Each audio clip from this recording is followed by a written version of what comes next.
Yep. Inside, I want to kill myself. We are on an 0-7 run over the last 2 days. After tonight was just complete bullshit. So that's how I'm going to start off this show. Horrible Sunday, 1-5. I don't even know what to tell you about that. I just don't want to do this anymore. I have never seen anything like this, man. With the slump continuing, 2 straight losses, not a good day at all. 0-4. I just have not had a good season, man. What can this slump that I'm on? The slump continues. I've reached a new peak, actually. I'm gonna burn my Bruins hat, man. I don't know what is going on with the Bruins. March 8th, is that what it is? I don't even know. It's March 9th, I think. Who even knows, man? I don't know what day it is anymore. I don't even know what day it is anymore, man. Back with you after the worst day that I could possibly have. Back with you, as I always am. Until I die, at least. 0-2 yesterday, and yesterday did not go well for me. 0-5. The worst month that I've ever had in my 18 years doing this. I don't know what to even tell you about this anymore. Broke the slump yesterday as the slump discontinues. The slump continues. Somebody fucking kill me, please. I don't even know what I should do at this point other than potentially end it all.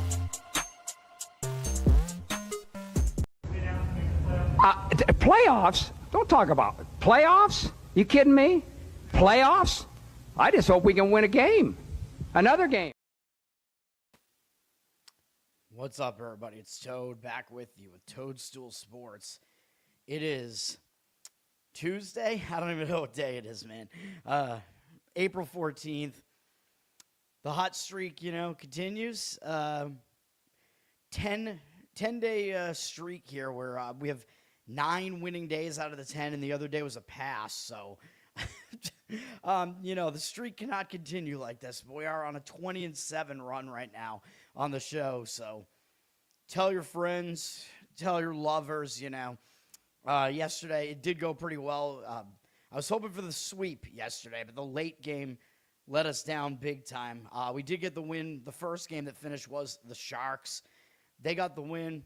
They're winning the majority of the game, I would say. I mean, they had a 2-0 lead, I'm pretty sure, in that game, and they let that slip. They made it 3-1, let that slip really late in the game, and then all of a sudden, I think it was 3-2. Oh, crap, but it was like the final minute of the game, so they were able to finish it off with the win. Texas Rangers, easy win with that situational spot there. We got the good start out of Eovaldi, I'm pretty sure. I don't know. I haven't looked at the box score yet, but Texas Rangers with the win there in that one.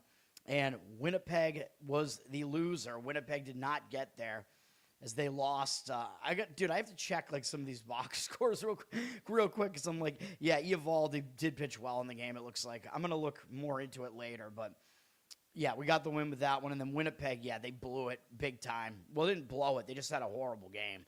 They got completely outplayed in the game. I was kind of shocked by that. Their shot total got doubled by Vegas. Vegas showed up, man. I mean, Vegas, I didn't think the playing for seeding was as important, but Vegas showed up for it. And, yeah, there's nothing you can really do about that. Move on to today. We're going to have 3 baseball plays, and I'm going to give out a play in the NBA play-ins as well. There is hockey today, but really difficult to handicap these last couple of days of hockey. There's not a ton of motivation involved for the most part, so I am passing on that. And it's going to be really on brand today with how ugly some of these baseball plays are. So that's what we're going to do. Let's get into it. I think we have no afternoon action here today for any of the sports, starting with baseball. Actually, let me make sure. Is hockey afternoon? No, it is not. Everything's in the evening. Baseball, we have some earlier evening action, if you want to call it that. Arizona and Baltimore. Baltimore, by the way, I believe they wound up with Dean Kremer making his first start of the season, and I did recommend Baltimore as a lean in that game, and they did wind up winning, but I don't know. If I had known that Kremer would have been the starter, I would have been less bullish on Baltimore probably. I mean, you know me if you watch my show. It's because I'm an anti-Semite, man. That's why I don't like Dean Kremer. No, I don't think he's a very good pitcher. And that game was very high scoring, so there was that. Baltimore did escape with a high scoring win last night. don't know that I trust either of these bullpens that are in action here in this game. Arizona used only 2 relievers yesterday, though. Baltimore used 3.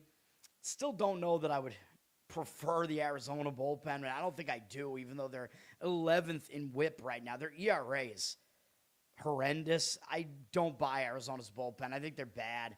The Orioles bullpen has actually been better than that anyway, so I'll give the Orioles the bullpen edge still.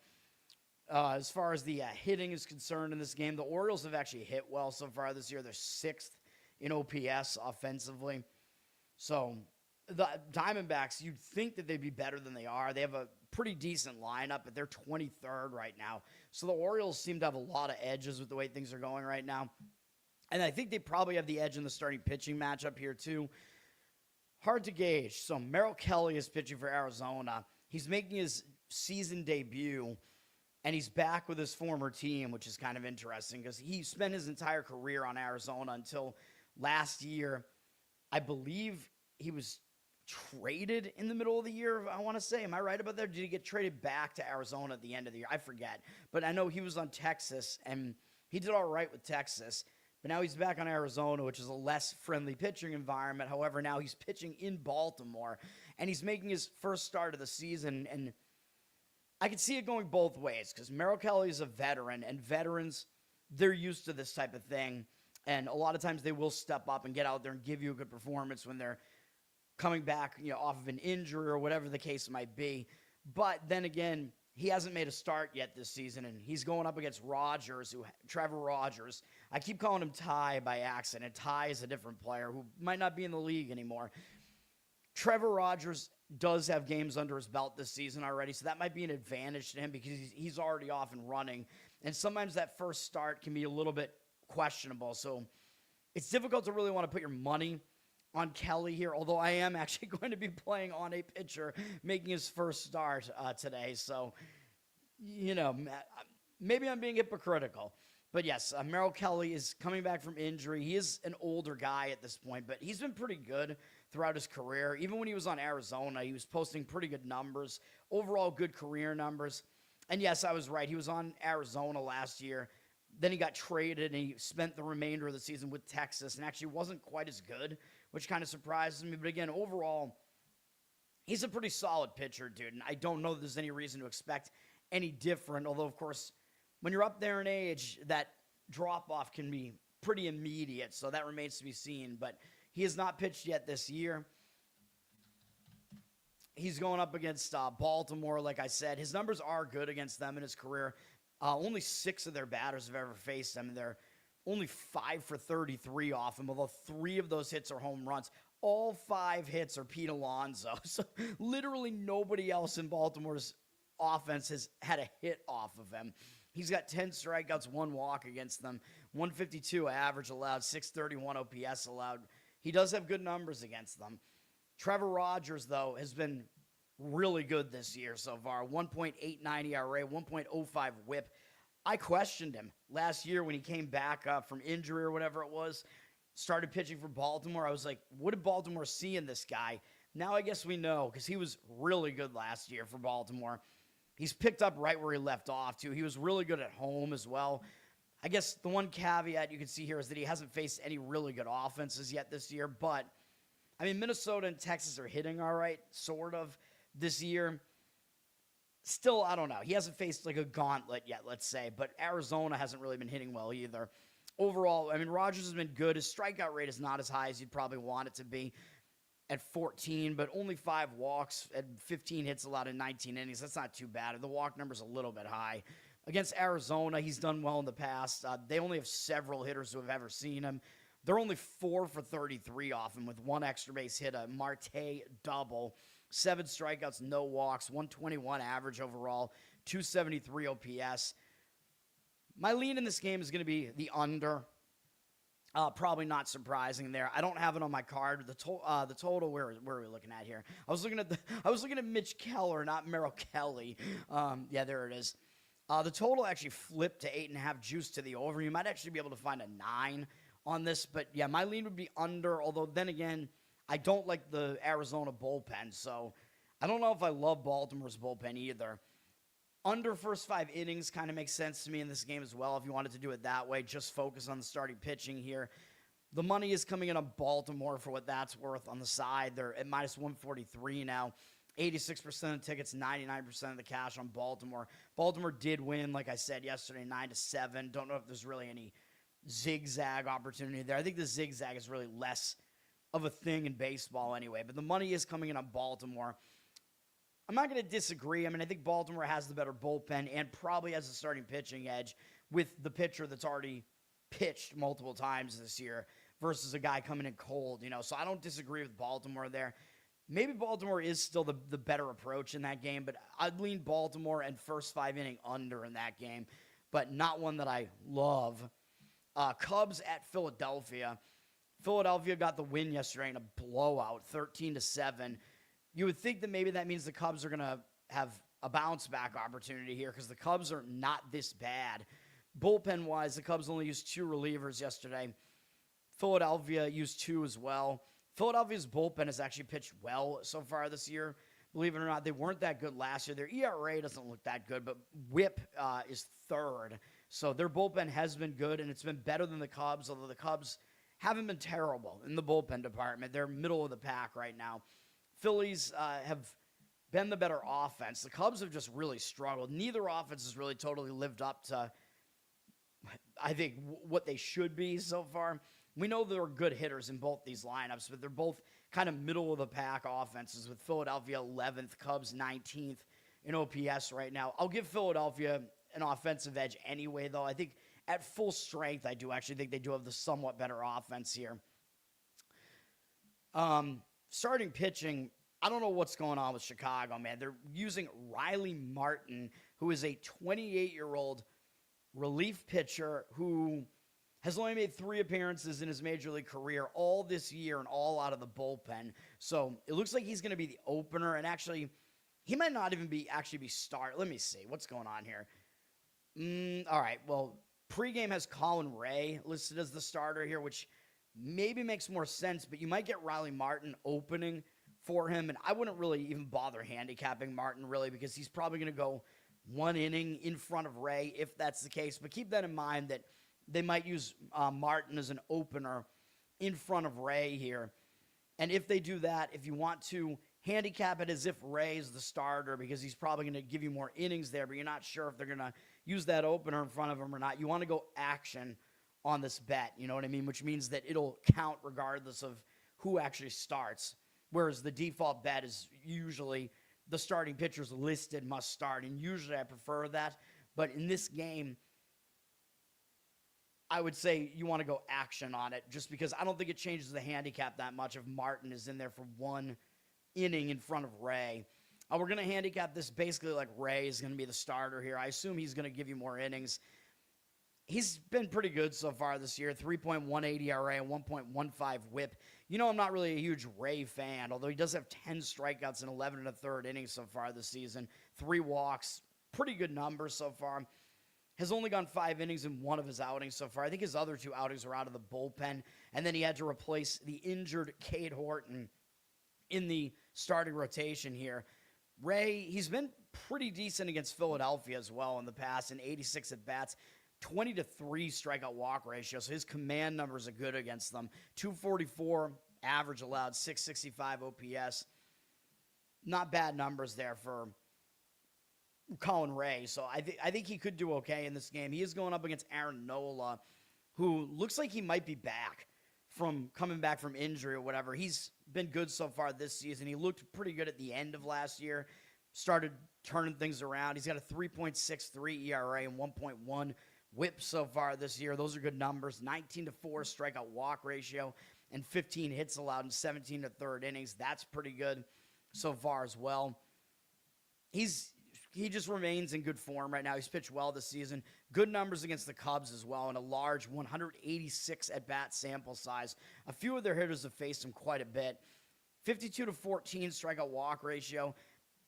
That's actually not too bad either, even though it kind of looks like a lot of walks, but it's a lot of strikeouts too. 199 average allowed, 599 OPS. That is a really low batting average, pretty low OPS as well. Nola has done well here. I think Philadelphia has the advantages in this game, man. They've had the better bullpen pitching so far. Their hitting has been a bit better. I think they probably have the starting pitching edge. They're at minus 138 after dropping from minus 150, but 81% of tickets, 95% of the cash on the Phillies. I'm going to lean Phillies in this one. I know on the, based on situational handicapping, I should say, it looks like the Cubs should bounce back here. I'm not so sure that's going to be the case. Don't really know if I trust Ray either, so I think that would be my opinion in that game, but not a strong one. This next game will be a play for me. This one, I bounce back and forth, dude. I'm going to give you all my opinions in these games and try to tell you which ones I thought were more strong, and this one I decided to put on my card. Hopefully it's going to get there. We'll see, man. I think there might be some advantages to this. We're going to go under in Kansas City and Detroit here. And I know Kansas City's bullpen's been bad this year, so we're going to have to dodge that. And I know we're going full game on this. I still just don't think they could possibly be this bad, though. I know they've been bad, but last year they have a lot of those same guys. They were not a bad bullpen last year. I don't think they're this bad. And Detroit's been fine, middle of the pack, but you have rested bullpens here because these teams did not play yesterday. So the bullpens are rested. So I think it serves two purposes. As far as the under is concerned, we have teams coming off a day off. The offenses can kind of cooled off a little bit by having a day off, and it rests the bullpens. So I like looking at unders with two rested teams typically. So we are doing it here with this one. And I think we actually have a nice advantage with the starting pitching. Although as far as the side is concerned, yeah, like I said, Detroit does have the better bullpen so far. I mean, I'm not going to really disagree with that. And then the offenses, this is another thing that comes into play. The offenses haven't really been particularly good. Detroit's 14th in OPS right now, and the Royals are 26th. So we're not dealing with offenses that have really been lighting it up, So I think that helps us with the under here as well. It's not just, the pitching, although I think pitching does outweigh hitting. But when hitting can't take advantage of the bad pitching, that's also a thing. But I like the starting pitching matchup here too, man. If you wanted to go first five under, I'm not going to disagree with that either. I think we have two pretty solid starters here that are both coming off of really bad outings, and they're both solid enough that they're better than what their numbers indicate. So that's why I like the under in a game like this. I think it's going to be an overlooked play here because nobody's going to want to play an under with the way these two pitchers have looked so far based on their numbers. But these are veteran pitchers who I think could bounce back from a bad outing. Cole Reagans is pitching for the Royals. He's their ace, dude. He's been that in the past. He's off to not a good start, obviously. 5.91 ERA, 1.69 whip, but we know that he's better than this. He's not, I don't think he's all of a sudden just a completely different guy at the age of 28 unless there's something else going on here. And I know he had kind of an injury-plagued season last year, but once he got going, and his numbers were good. So I think he is going to turn it around.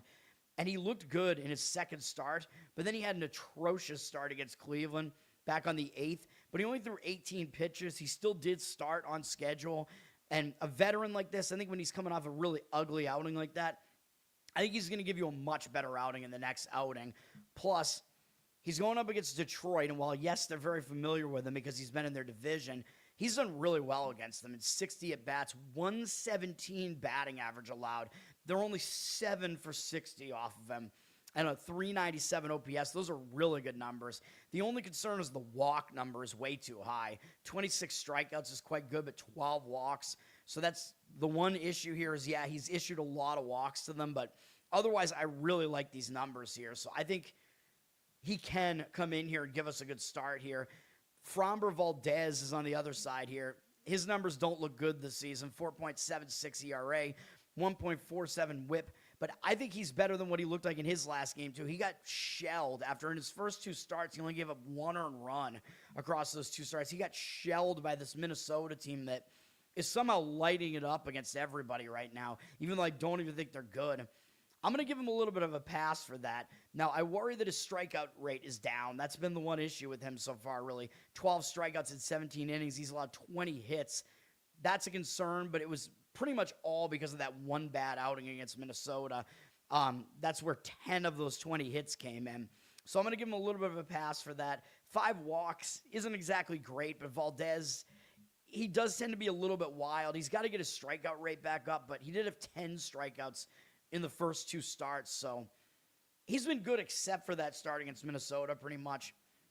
So again, I'm going to give him a little bit of a pass for that. He's a veteran. I think he is going to bounce back, even though I know he's a guy that is kind of a head case. It goes on tilt a little bit, but he's going up against the Royals here, which should be probably an easier task, and he's done well against them in the past, even though they're pretty familiar with him. 89 at-bats, 26-5 strikeout walk ratio. That's solid. 157 average allowed, 483 OPS. So both of these starting pitchers have strong numbers against these offenses. So we're going to do it. Rested bullpens. Let's do it. Let's go under. The total might actually even reach 8 here. I found it at 7.5 at even money. I mean, 7 is the key number here, so get at least under 7.5 if you go full game on this. First 5, you might be able to find maybe even a 4 at a decent price there on the first 5.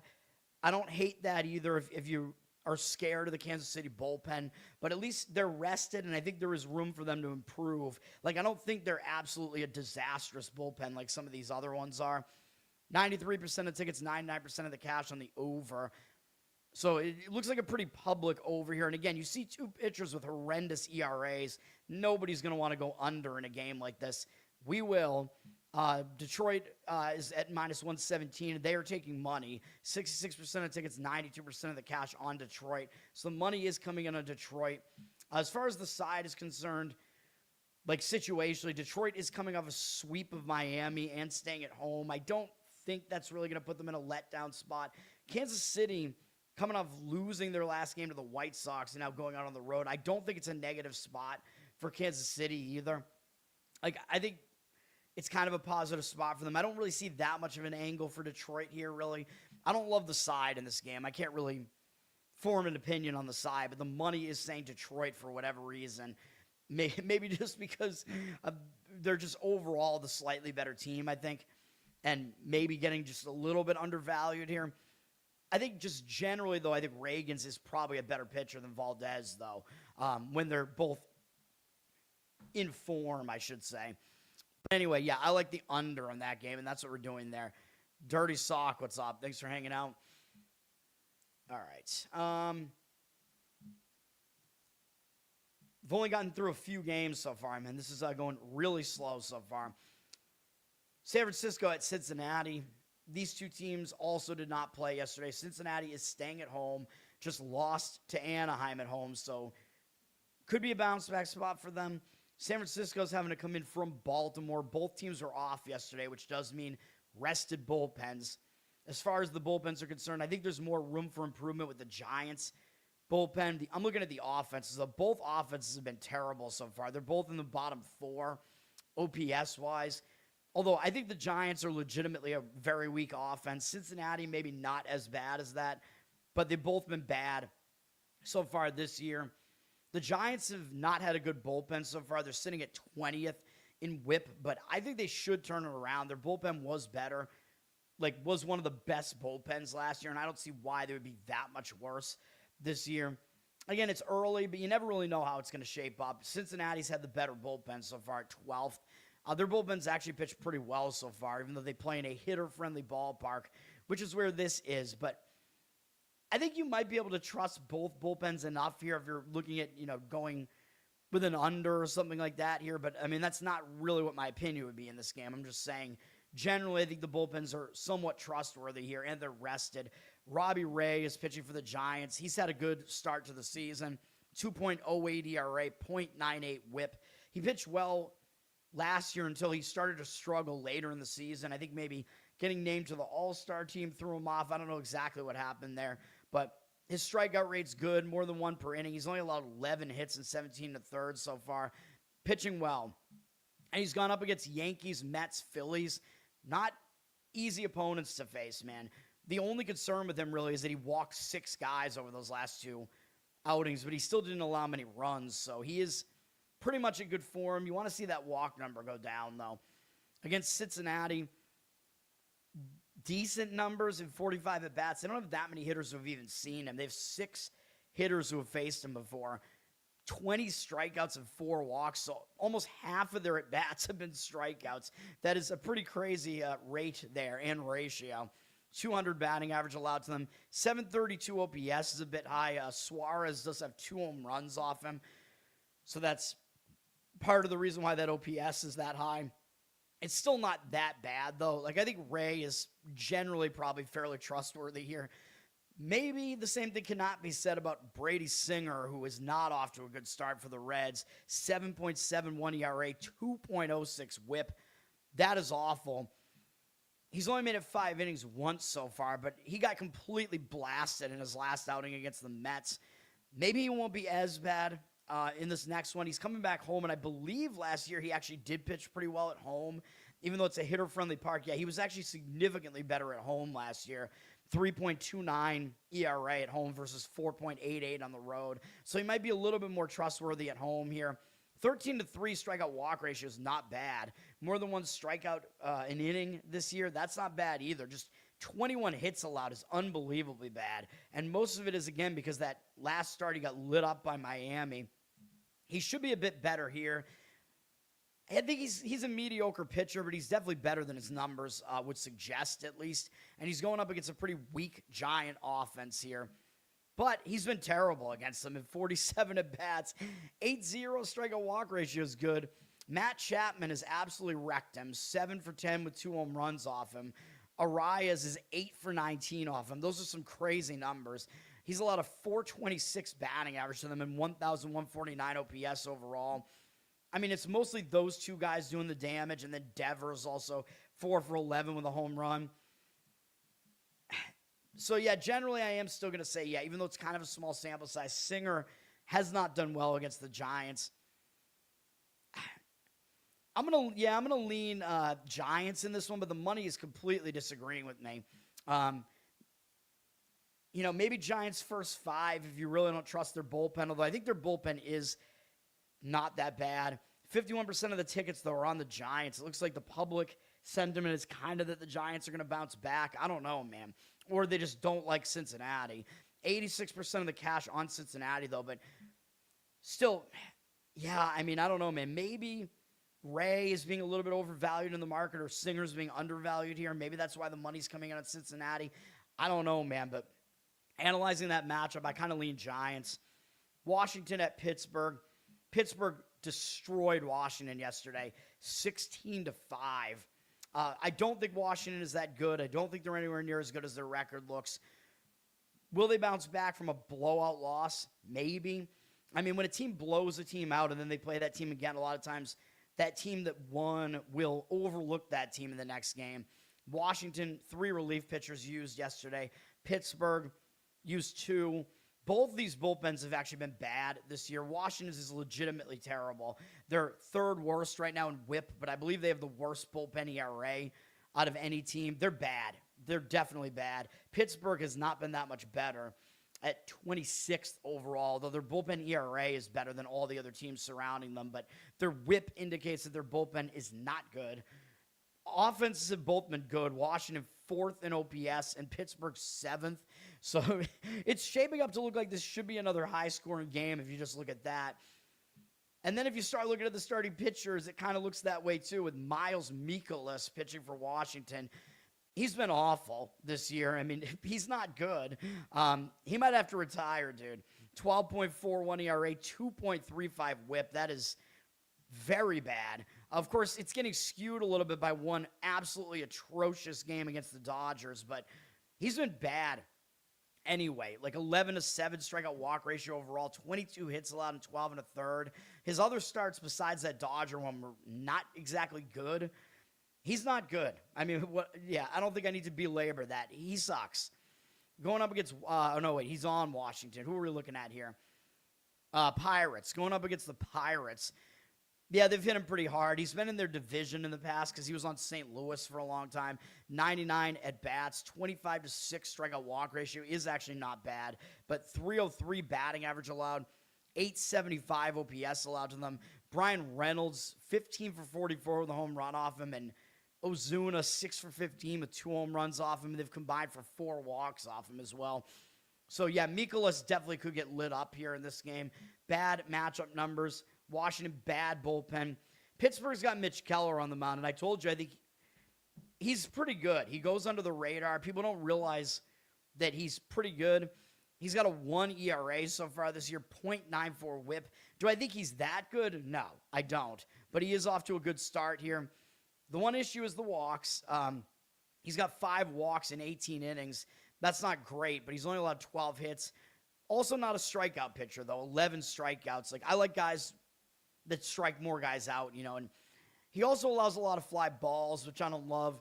I like guys that induce ground balls and, just get guys to ground out, and then you can get multiple outs on one play and stuff like that when that's the case. It seems like those ground ball guys are able to overcome more of their shortcomings when they do that. Fly ball guys give up random home runs, you know what I mean? But Keller, yeah, he's good. I don't think he's this good. Maybe there is some room for regression here. And against Washington, his numbers are actually not good. In 78 at-bats, 15-3 strikeout walk ratio is good, but 321 batting average allowed, 858 OPS, not good. So I'm going to lean over in this game. It seems too easy, I know, because yesterday's game went way over, but we're looking at 2 bullpens that have been bad, 2 offenses that have been good, 2 pitchers that I think are at least questionable. And Washington, I think, is, yeah, I mean, their pitching is just bad. Like, the other way to approach this would be Pittsburgh over their team total. You could do it that way, too, but you're probably looking at them needing to score 6 runs for you in this game if you want to do it that way. The total is up to 9.5. I would try to find a 9 and go over that if you're going to go over. It's gone up from 8.5. It looks like it was 9 at some points. The money looks like it's agreeing with me on the over. 87% of tickets, 99% of the cash on the over. Pittsburgh has gone up from minus 155 to minus 173 on the money line. 89% of the tickets, 95% of the cash on Pittsburgh. Those numbers probably not accurate, but it looks like some of the money coming in on Pittsburgh. They look like they're going to be a public side, too, though. Yeah, again, I think the over is more trustworthy. Pittsburgh over their team total might be more advantageous just because I think it's more likely that Mikolas will do poorly than Keller, but you could see both of them doing bad here. So, yeah, I still think over is worth a look in that game. And, yeah, I would find 9 because it's a key number. You have to break the 4-4 tie, so I think over 9 makes sense. You might have to – I would pay about up to minus 120 to do that probably, but – that one's also not making my card, so try to gauge what my opinions are. I mean, out of these games so far, I guess that's the next strongest opinion that I have besides the total that I already gave out. Anaheim at the Yankees. Yankees scored 3 runs in the 9th inning yesterday to win, which obviously I'm pissed about. Yankees should have lost that game. They were down 10-8 in the 9th inning, but of course, Anaheim's bullpen is a piece of trash. As far as the bullpen usage, Anaheim used 4 relief pitchers yesterday. Yankees used 4 as well. Don't know that either bullpen is particularly trustworthy, but the Angels' bullpen is the 4th worst in baseball, which is bad. Yankees are middle of the pack right now. Obviously, the Yankees do have the better of the 2 bullpens. Maybe they're both not trustworthy, though.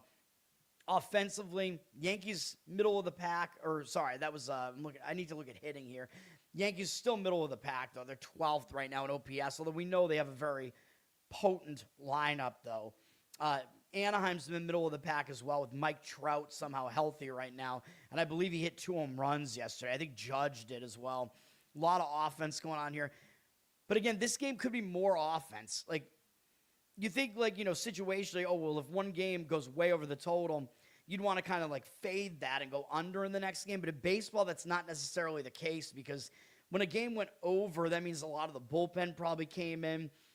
Maybe the bullpens stink. Maybe the offenses are in good form. So I don't really like zigzag totals like that in baseball. And I actually lean over in this game as well.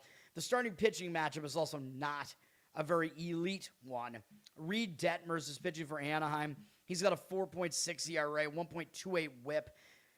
That's not awful, but he's failed to make it 5 innings in 2 of his 3 outings so far. This month, he has only an 8-6 strikeout walk ratio after his high strikeout performance against Houston in his first outing with 9 strikeouts. Since then, he's been walking more guys. He hasn't been striking that many guys out. I don't know if I trust him. He's going up against the Yankees. They've hit him pretty well in the past. 35 at-bats, not a huge sample. 14 strikeouts is a lot. 4 walks. That ratio's fine, but the Yankees do have a 343 average off him, an 896 OPS. So Detmers has not exactly been good against them. He's going up against Ryan Weathers, who has pitched all right for the Yankees so far, although his whip would indicate that his ERA should be a lot higher than the 2.81 that it is right now. 1.38 whip is not going to cut it, man. That means he's putting way too many guys on base. He is coming off a really good outing against the A's, though, where he threw over 100 pitches, went 8 innings, 1 run allowed, 7 strikeouts, no walks, 7 hits, although the A's offense has kind of been struggling. Still, really good performance out of him there. Easily his best start of the year. Has a pretty good 18-5 strikeout walk ratio so far this season, though, and only 1 more hit than innings pitched. So overall, his numbers are actually not even that bad. With the 5 walks mixed in there, I guess, is high strikeout rate too. But overall, if you look at his numbers, I don't think they're really that bad. So I don't know that I necessarily would want to fade him and go over here, but he doesn't have good numbers against Anaheim, really, but it's a small sample of only 15 at-bats. One of them is a home run from d'Arnaud. 4-6 strikeout walk ratio, 267 average allowed, 886 OPS. It's tough to gauge what you're going to get out of Weathers here, man, which is why I don't really want to quite do this and try to weather this thing. It would seem like the Yankees do have the edge, though. Like, I think they do have the better starting pitching here, the better bullpen, and the better offense. But obviously you're laying a price for the Yankees. They're up to minus 175 from minus 155, and the money appears to be coming back in against them. 86% of the tickets here and 75% of the cash on the Yankees. So the money is kind of indicating against them. I don't know, man. I kind of lean towards the Yankees to win this one, especially after Anaheim blew it last night. It could be a little bit of a hangover spot for the Yankees, for the Angels, after the Angels almost pulled off the upset last night. You know, sometimes the team will be hung over after that, and maybe the Yankees, after getting a scare, but also ending their losing streak, that could give the Yankees new momentum here. So I do actually lean to the Yankees in this game. I don't agree with the market there. Over probably would be my preference, though. The total is headed towards 9. It is going up. 93% of tickets, 98% of the cash on the over. I think the public is playing the over in that game too, but I don't disagree with it in that one. You'd want to get better than, like, at least go over a 9 in that. Like, don't let it get to 9.5 at least, but it would be preferable to go over 8.5, but I don't think you'll be able to find a good price on the 8.5 anymore. But that would be my preference still. I think you'll see some runs in that game. And it's a hitter-friendly ballpark. Miami at Atlanta. These two teams did play yesterday. Miami won 10-4 yesterday. Interesting. Yuri Perez looks like he got the best of Grant Holmes yesterday. Atlanta only used 2 relief pitchers yesterday. Miami used 5. So Atlanta's bullpen is much more rested after yesterday. And they've been the better bullpen this season. They've been number 1 in baseball with a 1.04 whip, even though I think they're going to regress to some extent. But, yeah, they're a good bullpen. You got to admit that. They're 3rd in offense so far this year. But I still think there's going to be some regression here out of this Brave team. But they've been good on both of those sides of the ball. Miami's been good as well. 5th in offense still and 6th in bullpen whip. So, no shade to Miami there, although Miami did use way too many of their relief pitchers yesterday. I got to give Atlanta the edges there in the offense and in the bullpen. And they might bounce back after an ugly loss yesterday. A lot of times you will see a team bounce back after a game like that. Max Meyer is pitching for Miami. He's been okay so far this year. 3.68 ERA, 1.36 whip is definitely too high, though. Too many walks. 8 walks in 14 2/3 innings. That's not going to cut it. 15 strikeouts is good. 12 hits allowed is not bad. He's got to get his walk number down. That's been his problem, man. Like, he's got good stuff, good strikeout stuff. I like him. He's never totally panned out, though, for Miami. And, again, this wildness needs to get under control. Maybe he'll do a little bit better. I don't know. One of his worst start was against the Yankees, which, a lot of times you got to give a guy a pass for that because the Yankees are good, but Braves have been hitting well. His numbers against the Braves are not that good at all in 35 at-bats. 10-1 strikeout walk ratio, that is good, but .286 average, allowed .906 OPS. That worries me because I like looking at the strikeout walk ratio, but also the OPS is a good indicator, and they're conflicting with each other here. So it's like, which Meyer are you going to get here? This is a very difficult game to handicap, and then you don't know what you're going to get out of Ronaldo Lopez either. He's been pitching well so far this season, 1.15 whip, 1.15 ERA, .96 whip. Now, he was pitching well, but his walk number is too high. He's got 13 strikeouts, 5 walks, and 15 2/3 innings. Hasn't allowed a lot of hits, 10 hits. That's good, but he's allowed 3 home runs, 5 walks. Those numbers are not good. So he's got some problems. And if you look at his career, I still don't know what we should think about Lopez. He's already in his 30s. We've seen his velocity take a dip this year and last year, I think. So his numbers, he was bad last year, but he made 1 start last year. Is that right? I thought he was in there longer than that. Maybe I just remember the previous season.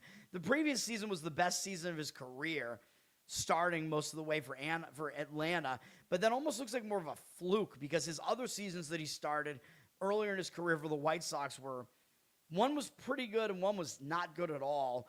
And then he had some shortened seasons. Then he was a reliever for a while. He's been all over the place, dude. But the reason why I don't know what we should do with him in this game, even though his career is just a total roller coaster too, is he just got suspended because you guys saw the previous game that he pitched against Anaheim. He got a 7-day suspension for fighting, where basically what happened was Jorge Soler was hitting him well in that game.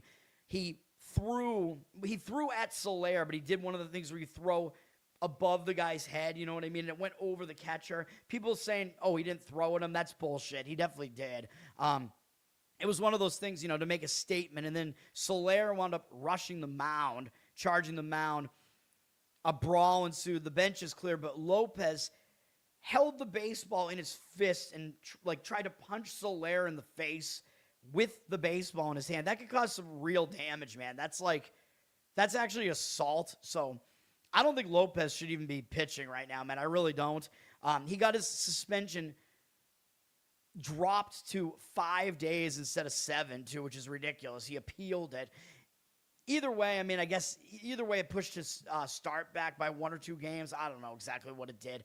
But what mindset is he going to be in coming out of suspension like that? I have no idea, man. Is it going to be on tilt? I don't know. So this game is really difficult to figure out. Against Miami, he's never been seen before, which seems really insane to me. I don't know how Miami has never faced him before. None of their hitters have ever seen him before. So I usually say that is an advantage when a pitcher has good stuff, which I think he still pretty much does. A lot of times that will be good against a lineup that's never seen him before. They'll have the advantage there, but I don't know, man. Atlanta's up to -156 here. 90% of tickets, 95% of the cash on them. They look like a very public side. Money is also coming in on the over after it dropped to 8.5, juice to the under. Market read looks stronger on the over. 61% of tickets, 97% of the cash on the over. I want nothing to do with this game at all. I don't even have an opinion on this game, really. This is one of the hardest games that I've seen to handicap. I don't even think I want to give an opinion on it. It's just, very, very difficult game to figure out. My Boston Red Sox at Minnesota, there's something wrong with the Red Sox. They need to get rid of Andrew Bailey, their pitching coach. He's just wrecking their pitchers, dude. The Red Sox are the only team to have a pitcher give up 10 or more runs in 2 1/3 or fewer innings, and it's happened 3 times in the last 2 seasons for the Red Sox. Twice to Tanner Houck, and now to Garrett Crochet, who is an elite pitcher. I don't know what is happening here. Fire the pitching coach, fire the manager, fire Alex Cora. There's something going on with this team. When you have that level of talent, and that talent is completely underperforming like this, you know that it's not the players that are the problem, okay? It's the coaching. You have to get rid of these guys. I'm sick of it. I'm fucking pissed. That was one of the worst things I've ever seen yesterday. The good news is Minnesota was over-celebrating and probably feel way too good about that, and everybody all of a sudden thinks Minnesota is a good team. And I'm like, they're sitting at 10-7, and they've had some kind of fluky wins. I think Toronto has taken a big step back this year. I'm not buying into this Minnesota team. I'm not. One thing that we do know is that Minnesota has a terrible bullpen. It's second worst in baseball right now as far as whip is concerned. Their bullpen blows. And the Red Sox bullpen is 7th right now in bullpen whip. So I think the Red Sox do have a large bullpen advantage here. Minnesota, you only used 2 relief pitchers yesterday. Red Sox only used 3, so I'm not too concerned about that. Minnesota, their offense has been hitting well. They're at 9th, but you see what they have in their lineup, man. They unloaded some of their guys. This is supposed to be like a rebuilding year. I'm not buying it. I'm not. The Red Sox, I know they've been bad so far this year, but if you look at who is in these lineups, the Red Sox clearly have the more talented lineup. So even though I guess you got to give Minnesota a little bit of a hitting edge right now, I don't think that's going to be the case like at the end of the season. The Red Sox should be in big bounce back mode after that horrible performance yesterday. I think you will see a better effort out of them, so that's the good news. Sonny Gray is on the mound for the Red Sox. He's pitching well so far this season. Had a bad start in his first start, and he's been pretty good since then. 2.76 ERA, 0.98 whip. Not a lot of strikeouts right now, which is a concern. Only 10 strikeouts in 16 1/3 innings.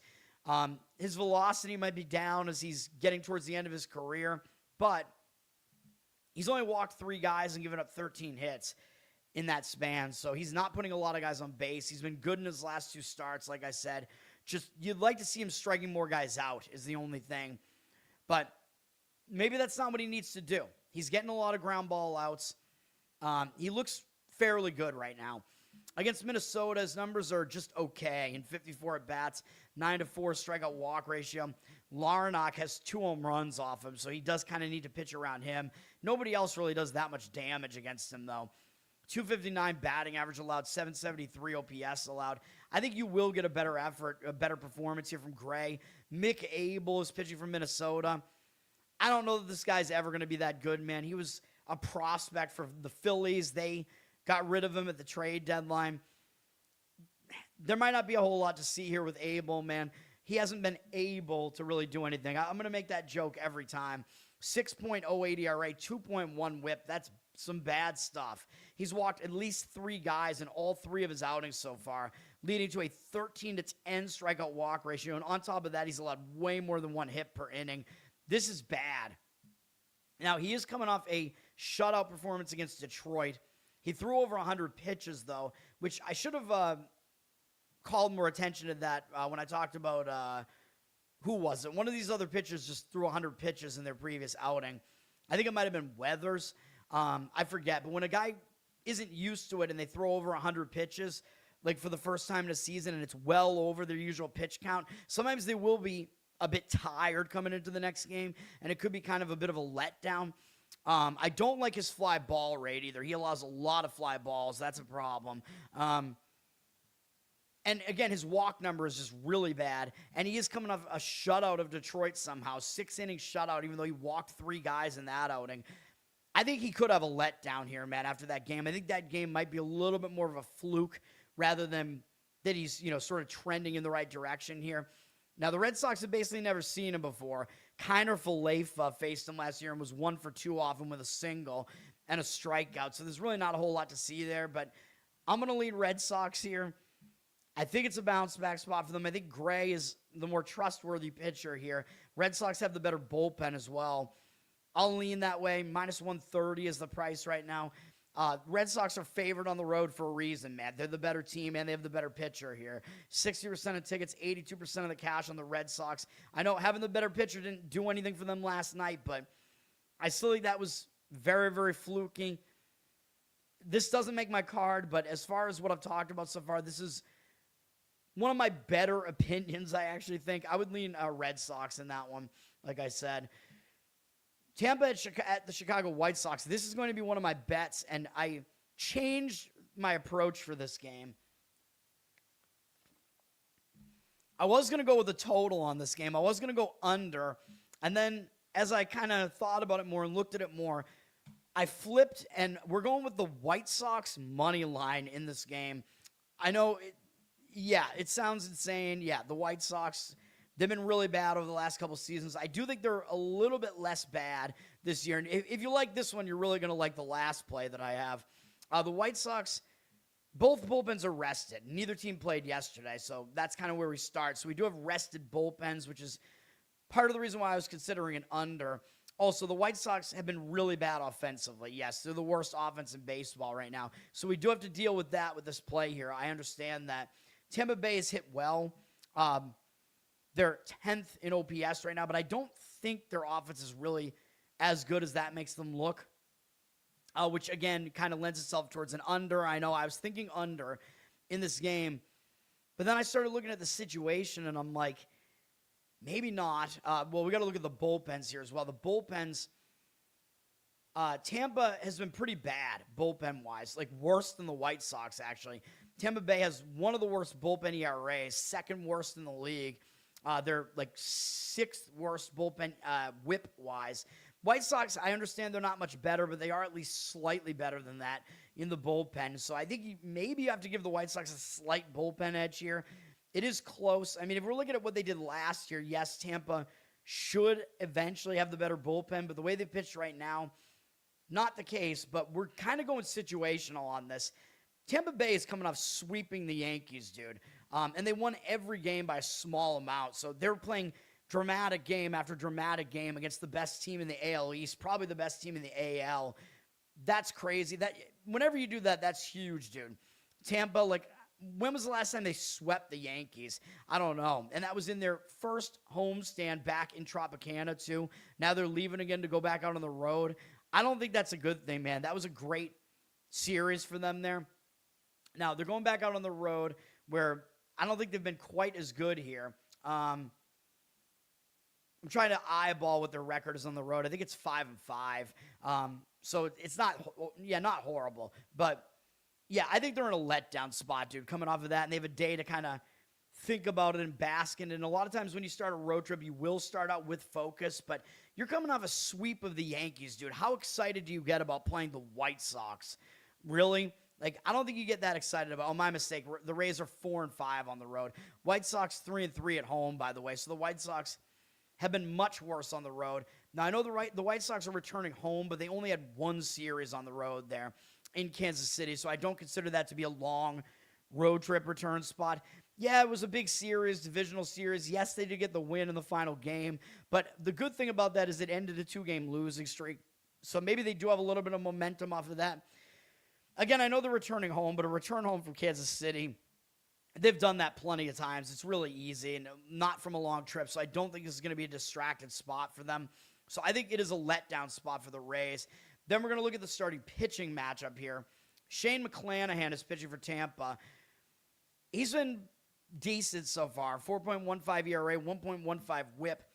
Now, I think he is good. You look at his career numbers, he has really good career numbers. He's 28, but he missed 2 full seasons, so he is still kind of getting his bearings still. And yes, he has made 2 starts already, so he's in the process of doing that, but I don't think he's fully back yet when we're going to dive into his numbers in a second. And yes, he might, come fully back from these injuries that he had or whatever, but sometimes it takes a little while. And, yeah, maybe eventually he will be good again, but I don't know if I'm totally ready to trust him right now. He's not made it 5 innings in either of his starts yet, and what's really bad is he's had 3+ walks in both outings and has a 9-7 strikeout walk ratio. That's not good. Clearly, that's way too many walks. So I don't think I can fully trust him yet, even though against Tampa, he does have pretty good numbers. He is Tampa. Against the White Sox, he does have good numbers, but very small sample. They're 1 for 11 off him. Benintendi has a single, and they have 4 strikeouts, no walks off him. Yes, those numbers are really good, and yes, that means he's unfamiliar to them, but there is game film on this guy. He's been in the league for a little while. He's been shaky with the walks to start the season, man. I think he is a little bit in question, and I'm going to go with an underdog price. I like to do this, man, with Noah Schultz making his Major League debut for the White Sox. We're going to do this here, man. I like this when you get an underdog on this pitcher that nobody knows who he is, but if you look into it, like, this guy is one of the top prospects in the White Sox organization. He is absolutely legit. I looked at his minor league numbers. He's been in the minors a little bit this year, and he's put up good numbers this year in the minors. Last year, he struggled a little bit in AAA last year, but this year he looked good in AAA, and he was pretty much dominant throughout his minor league career. Like, I was looking at his numbers. His strikeout rate was insanely high in the minors. His whip was good. It was low. Up until last year, he struggled making the move to AAA. But then, like I said, this year, and he was really good in AA last year. This year in AAA, he did pitch pretty well, which is part of the reason why they called him up. He's a 22-year-old. He's a lefty, so a lot of times these lefties actually do a little bit better when hitters that they're opposing have never seen him before, because the lefties usually throw at a weirder arm angle. He's 6'10", so he's a ridiculously tall presence on the mound. He should be playing basketball. He's one of the tallest players in Major League Baseball, and 240. Yeah, I think it's going to be tough to pick up his pitches. And you look at his pitch mix, it's pretty insane. He has 6 different pitches, and he kind of utilizes all of them. He uses 4 of them more than the others, but he uses a sinker a lot, and he has this insane sinker that he throws at like 96, 97 miles an hour, and it has movement on it, and it's really, really difficult to hit, along with like a high 90s four-seam fastball. He's got a slider and a curveball that I think both have a ton of movement on them. And I think he does mix in like a cutter and a change as well. So I think he is going to be difficult for these hitters to face him, man. And again, he's totally unknown to these hitters. So I think he's going to have an advantage against these hitters who have never seen him before. I think Schultz might be the real deal, man. Of course, it is questionable to ride a guy in his major league debut because the nerves might be there. You never know. The nervousness might be there. But I don't know, when you're playing for a team like the White Sox where the expectations are very, very low, you might be able to go out there and pitch a little bit looser, you know?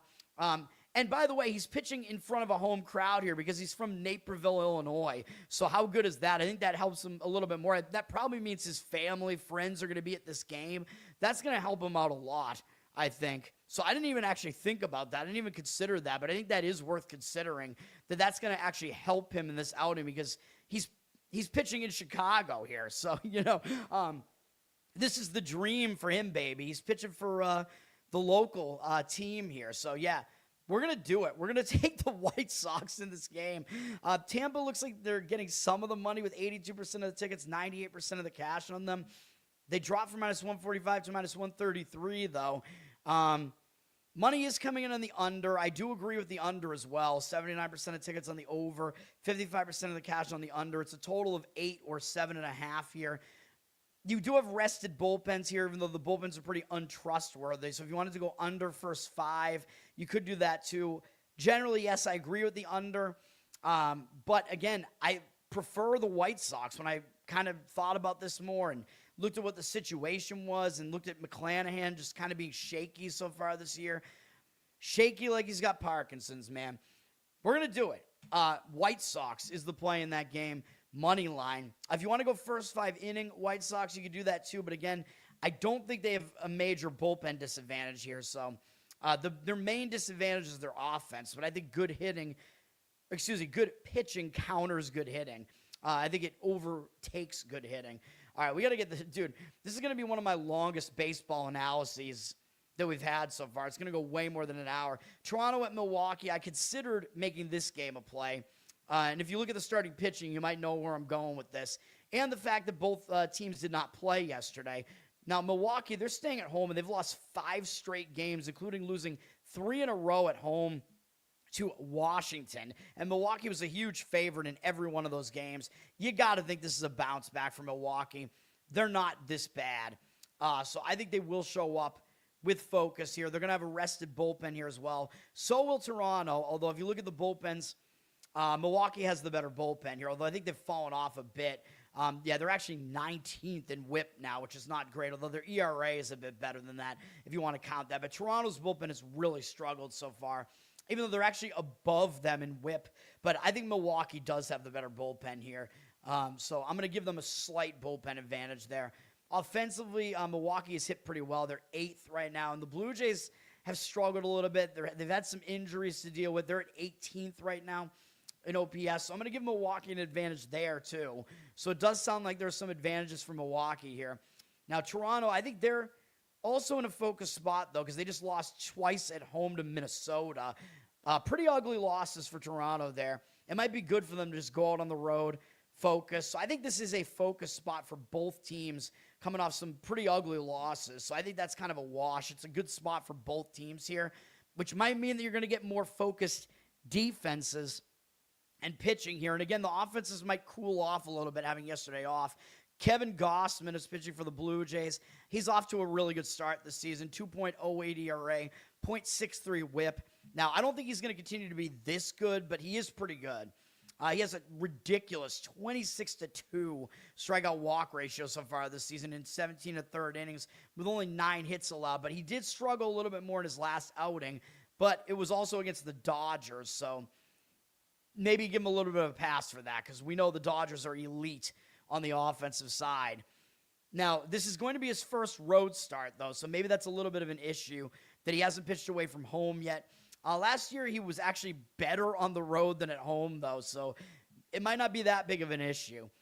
Going up against Milwaukee, he does have really good numbers. In 79 career at-bats, 26-5 strikeout walk ratio, 177 batting average allowed, 505 OPS. He looks like he does match up pretty well against this lineup. And then on the other side, Jacob Misiorowski is pitching, off to a good start this season. He came up last year, and, he's a very talented young pitcher, mostly that he throws harder than anybody else in baseball besides, like, Mason Miller. But Mason Miller's, coming out of the bullpen and only throwing, like, 1 inning. Miz is going out there, and he's still throwing 100 miles an hour in, like, the 3rd inning. He's got a 3.31 ERA, 1.04 whip so far. That's all pretty good stuff. Pretty good ground ball, fly ball rate, 28-9 strikeout walk ratio in 16 1/3 innings so far, 8 hits allowed. So he's been pretty much unhittable. That hit rate is really good. The walks are a little bit of a concern, though. He's walked multiple guys in every outing. He's striking out guys at a really high rate. That's what he does. He blows guys away. But you'd like to see him get those walk numbers down, man. And he throws too many pitches. He's getting close to 100 pitches through 5 innings in pretty much every start here. He's got to do something about that. He's not pitching efficiently. That's the problem. Like, if you're going to be an elite pitcher, you got to go deeper into games and save your bullpen a little bit more, man. Help out your bullpen. Now, Toronto, I believe, has never faced him before. Yeah, so he does have that advantage. Like I've been talking about, these these pitchers, especially when they're really good, like Miz, they have an extra advantage when the hitters have never faced them before. So, needless to say, what I'm about to say here. I like the under in this game, and this one almost made the cut for me. The total's a little bit iffy there. It's at 7. Maybe you'll find a 7.5 out there. It is on that key number. I would make sure to get at least that key number going under the 7 there.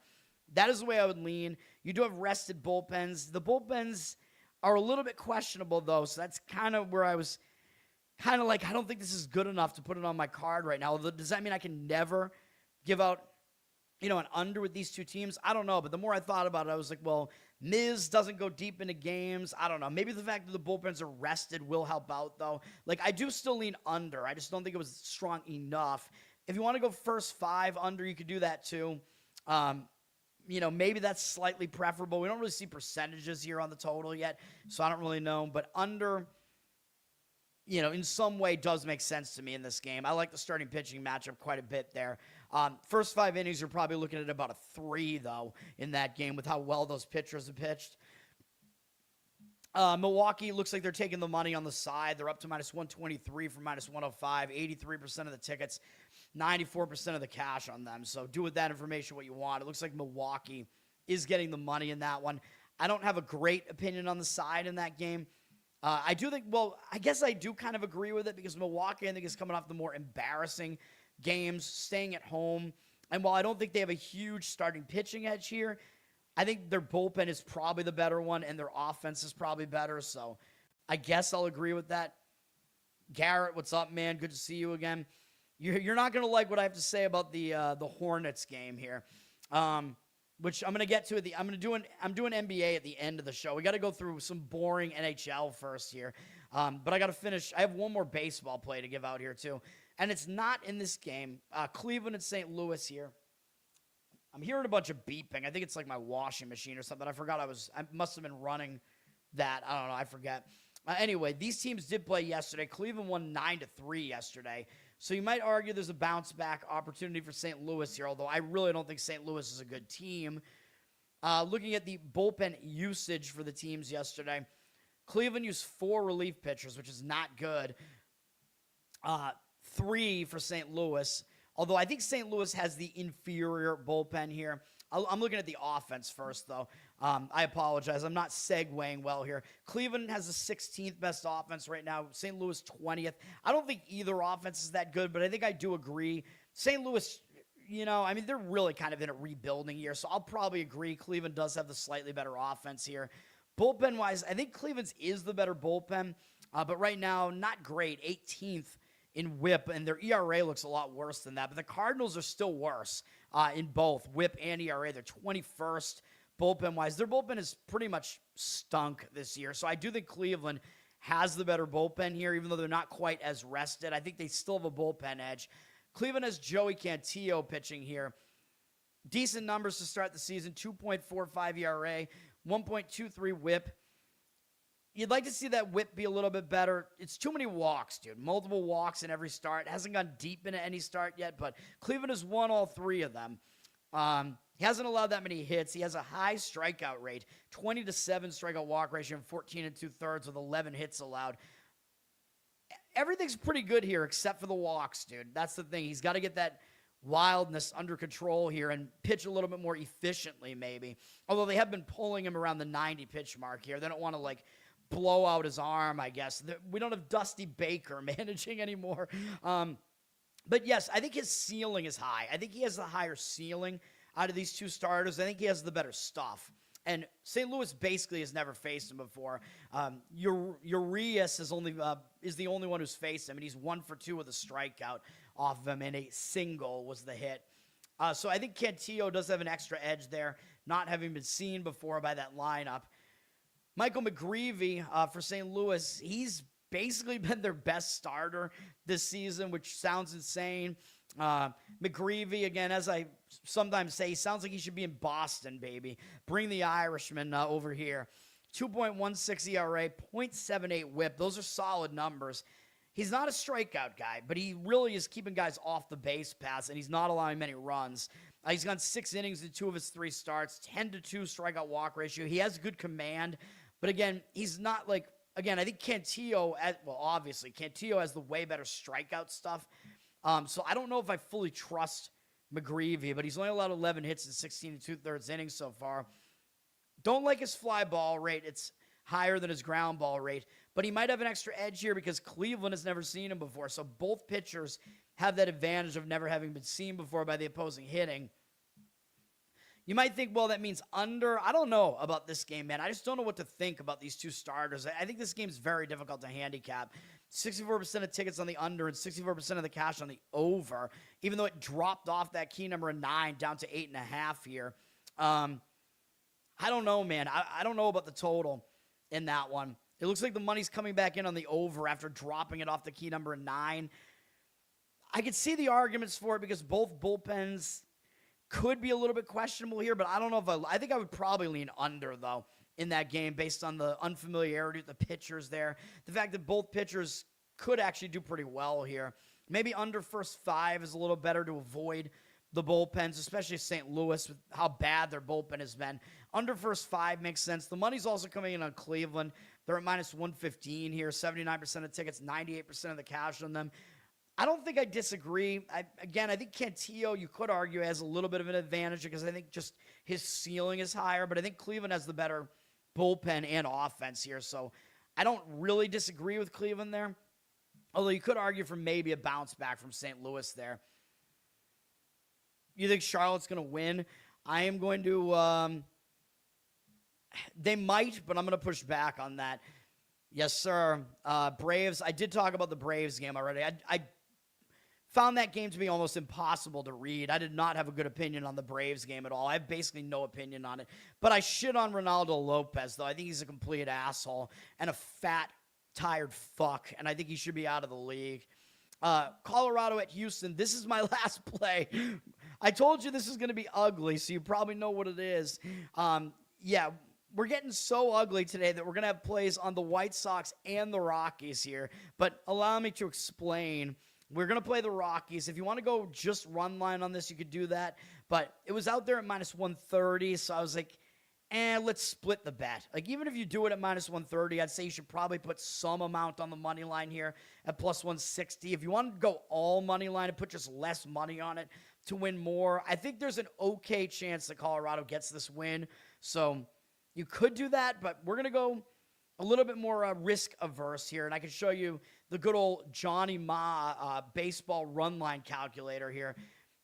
Doing it out of to win 100 here, you're getting a plus 113 price if you create a plus 1 run line here. Of course, you can find this at a book too. You can go plus 1 at like DK and some of the other books. They give you run lines. So it's the possibility you can find a decent price on just playing the plus 1 run line at one of those books too. So in this case, to win 100, you'd only have to put 50 on the minus 130 part of it, which would return 38.46, and then you'd put the 38.46 on the money line, which is going to be, the bigger part of the return there. And then the way this works out is it's basically like playing the plus 1 run line, where if they lose by exactly 1, your bet's going to push, So that's what we're doing here.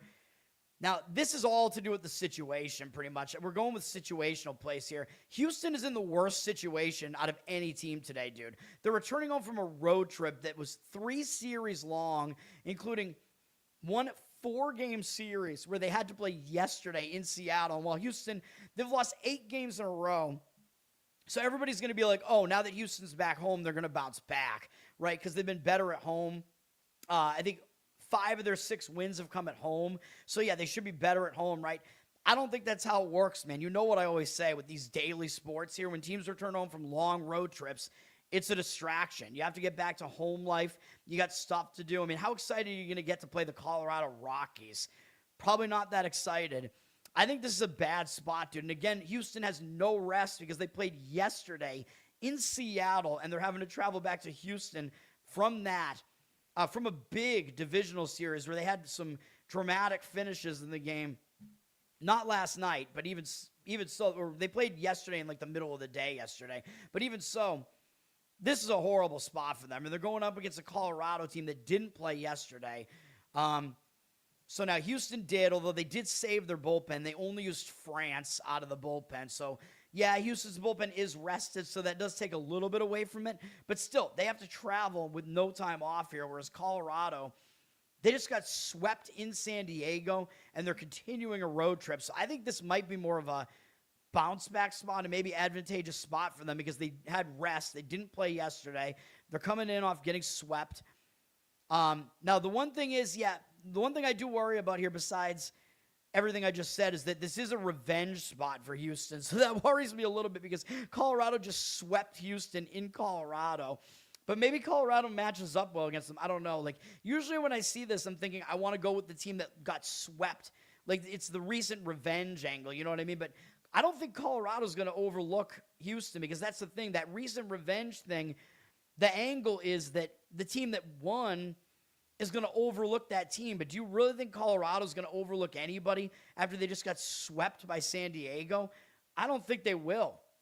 And I think Houston has more of a possibility of overlooking Colorado here. I know Colorado's bad on the road. They're 2-8. Houston's 5-2 at home. Yes, I went over that. That's a little bit of an indicator that, maybe we should worry about this. But then I'm looking at the pitching here, and I'm thinking, I think this kind of makes sense. We're looking at the hitting. Yes, Houston has the better offense, fine. Colorado hasn't been that bad on offense, though. Where are they at here? They're 22nd now. So, yeah, I don't think Colorado is that good offensively, obviously. Houston's had the better offense so far, fine. But I think Houston is going to regress offensively at some point. Maybe not in this game, but at some point. And, maybe they're already kind of starting to. Colorado's had the 13th best bullpen so far this year, though. Now, will that continue? Maybe not, because I don't think they have that talent of a bullpen, but Houston's bullpen is an absolute disaster. They're the worst bullpen in baseball in both ERA and WHIP.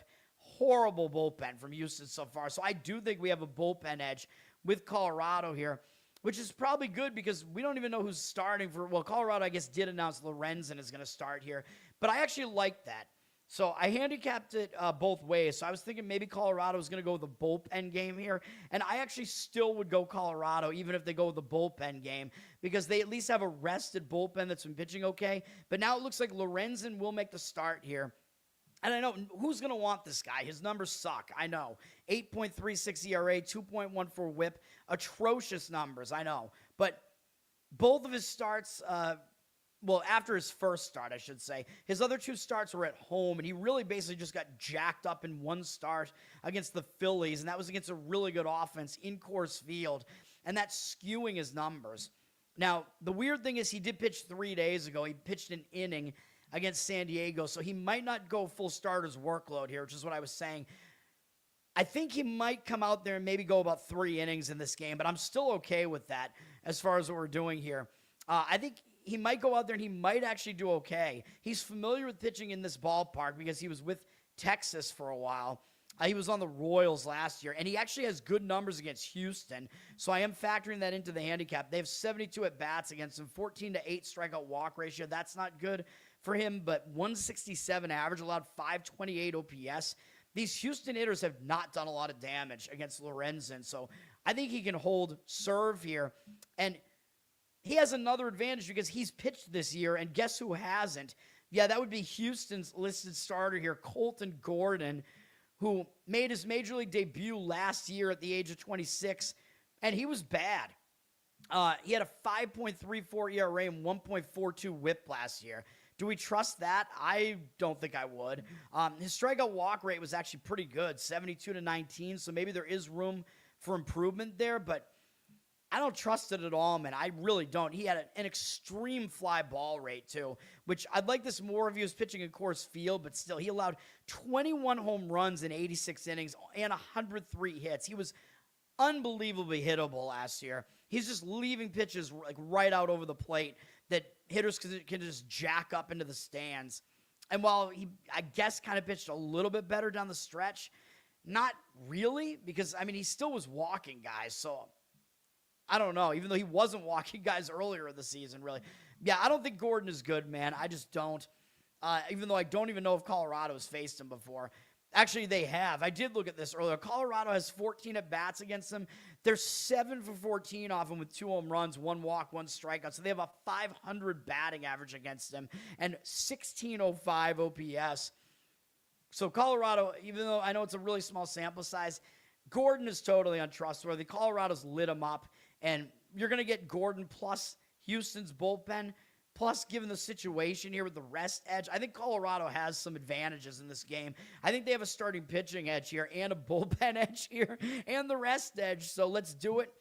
Let's play the Rockies with a split bet here. And we don't see the percentages yet, but the money looks like it's agreeing with Houston dropping from minus 190 to minus 179. How can Houston be that heavy of a favorite with Colton Gordon on the mound, plus the bullpen that they have? That's just absurd to me. Houston is clearly overvalued here, even though you would think that Houston wouldn't be overvalued because they've been playing poorly recently, but it's because they're playing the Colorado Rockies, who you're pretty much going to get value on the Rockies in the market until further notice, so let's do it. What did I say? I don't know. That was the Ronaldo Lopez thing. Yeah, he's an ass, dude. You can't fist a baseball and try to, like, break people's faces with it. He should be in jail, which might actually help the Braves. And by the way, I think once the Braves get any of their injured starters back, I think Lopez is going to be out of their rotation.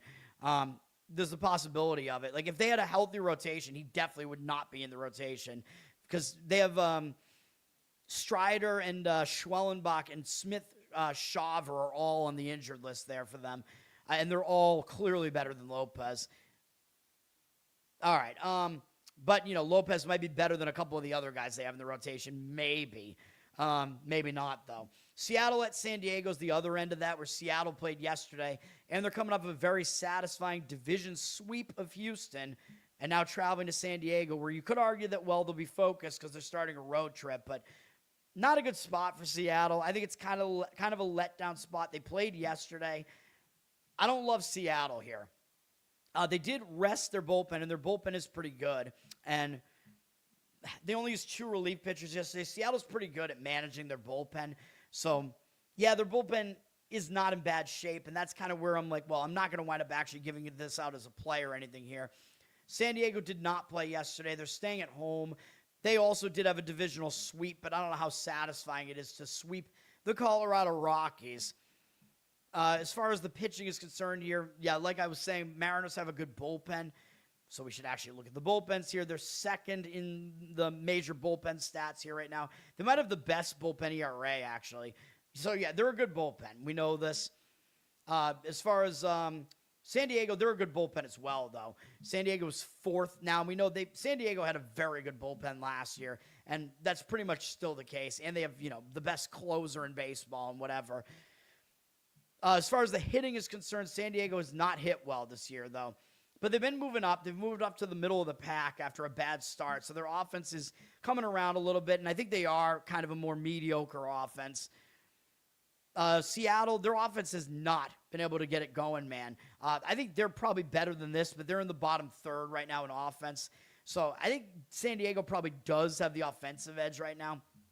And you could argue they have a slightly better bullpen as well, maybe. But both bullpens are good. But, yeah, San Diego has a little bit of a rest edge there. Starting pitching, though, I think Brian Wu does have the edge here, even though he's not quite as good away from Seattle. This is another pitcher-friendly park here, so I don't think he's going to do bad. He's got a 1.5 ERA, 0.78 whip on the season so far. I mean, yeah, that should regress a little bit, but he's a very good pitcher. I think he's the best pitcher in Seattle's rotation, even though they have him as like their 3rd starter. He's got 18 innings so far, only allowing 10 hits, 17 strikeouts, and 4 walks. Good stuff from Wu. Not a whole lot to say there. He's good. He's going up against a San Diego lineup that I don't believe has hit him that well. No, 73 at bats, 17-3 strikeout walk ratio. That's all good. 219 batting average allowed is very low. The only problem is he's allowed 5 home runs to them, 2 from Tatis and 2 from Andujar. So 702 OPS is a little bit high, but still, Wu is good, and I expect him to pitch pretty well here. I think the matchup is fine, but he's going up against Michael King, who is also pretty good for San Diego, 3.24 ERA, 1.2 whip. The walks have been an issue for King, though. He's gone 16 2/3 innings so far, 12 hits allowed is pretty good, but 8 walks, that is concerning. 15 strikeouts is fine. The walks, he's got to get that under control, man. He's walked 3 or more in 2 of his 3 starts so far, including his most recent one. But I think King is good. Up against Seattle, pretty good numbers in 62 at-bats, really good 21-4 strikeout walk ratio. 2 home runs allowed, but they're both from Arozarena, so maybe he can pitch around him a little bit. 226 batting average allowed, 660 OPS. Not bad numbers at all. So to me, it does look like this is going to turn into a pitching duel. Maybe Seattle's bats. I think the continuity, though, does help the bats, though, the fact that Seattle did hit yesterday. Playing yesterday, I think, affects the pitching more, but Seattle did not use many of their relievers yesterday. I like the under in this game generally. The total's at 7, which I think is pretty much where it should be. You got 2 pretty good bullpens, like I said. They're not unrested, really. San Diego didn't even play yesterday. But the money looks like it's coming in slightly on the over. 86% of the tickets, 97% of the cash on the over. I would go under in this game, though, probably if I was going to play the game at all. Seattle looks like they're taking the money. I don't know if I agree with that. Up to -117, 64% of the tickets, 83% of the cash on Seattle. The fact that Seattle did play yesterday could be in a letdown off of that divisional sweep. I don't love Seattle here. I think you could make the argument, like I said, that San Diego has a better bullpen. I think King is not that much worse than Wu. I'd probably lean slightly to San Diego as the home dog in a spot like that. Hugo, what's up, man? I agree with that. I did talk about that a little while ago. Yes, I agree with the under in that game. Jays and Brewers, yes. Basically, starting pitching is really the main component there. Both starting pitchers are good, and Misiorowski has an unfamiliarity that should help him there because Toronto's never seen him. Gausman has good numbers against Milwaukee. So, yes, I do like the under. And you have 2 rested bullpens, but my hesitation on that was really that Miz will basically only give you like 5 innings because he's not efficient. So I would kind of lean more towards making it a first 5 inning under. Although the bullpens are rested, so full game does still make sense to me there. But, yeah, I don't know. I just hesitated a little bit with it. So, but I think I would limit it to first 5 maybe because Toronto's bullpen is really bad. Milwaukee's hasn't been great either. But, yes, the bullpens are rested, so that does help the bullpens. Yeah, I mean, if you wanted to look at, like, a strikeout prop, although you're probably going to get a high number on that. If you want to look at, like, Misiorowski strikeouts over, you're probably not getting a good number on it, though, because everybody knows how good of a strikeout pitcher he is. So, I would agree that he's going to get a lot of strikeouts there, but the number is probably bad, and he just doesn't last long enough for me either. Like, that sounds really gay, but you know what I mean? Like, he goes 5 innings and he throws like 100 pitches. So you want to see him get more efficient at working through these lineups, even though he's a strikeout man. But yeah, those are my thoughts on that game. Texas at the A's.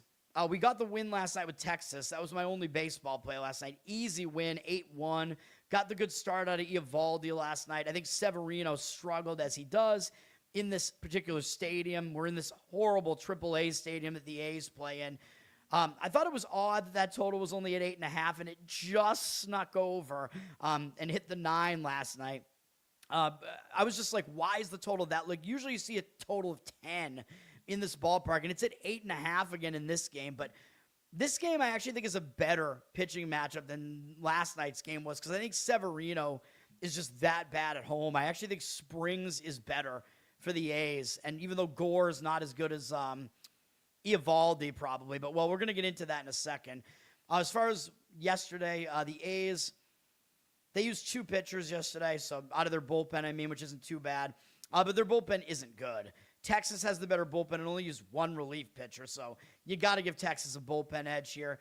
Right now I have them 10th just based on, I just arrange it by whip, as you know. The A's are 22nd, so yeah, Texas pretty clearly better bullpen.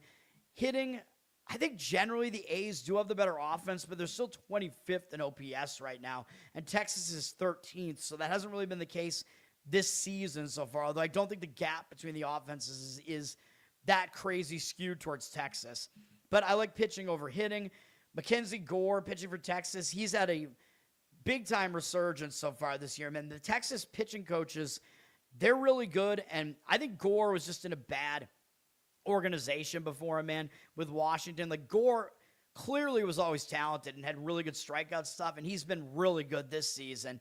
2.76 ERA, 0.86 whip, 25-5 strikeout walk ratio in 16 1/3 innings, 9 hits allowed. Really good numbers there, man. He's coming off a 5-inning shutout of Seattle. I guess the one thing you could say is you'd like him to go a little bit deeper into these games, although maybe I'm just old school, but they are limiting his pitches to basically about 90 every start because they don't want to blow out his arm, so maybe that is a good thing.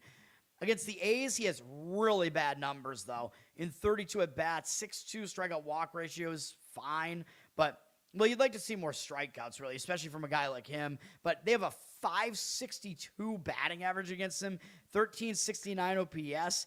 That's insane. So I don't know how much we can trust Gore here, although he's in really good form right now, though, and that's the thing. Texas, I think, is getting the best out of him, so I don't actually think he's going to do badly.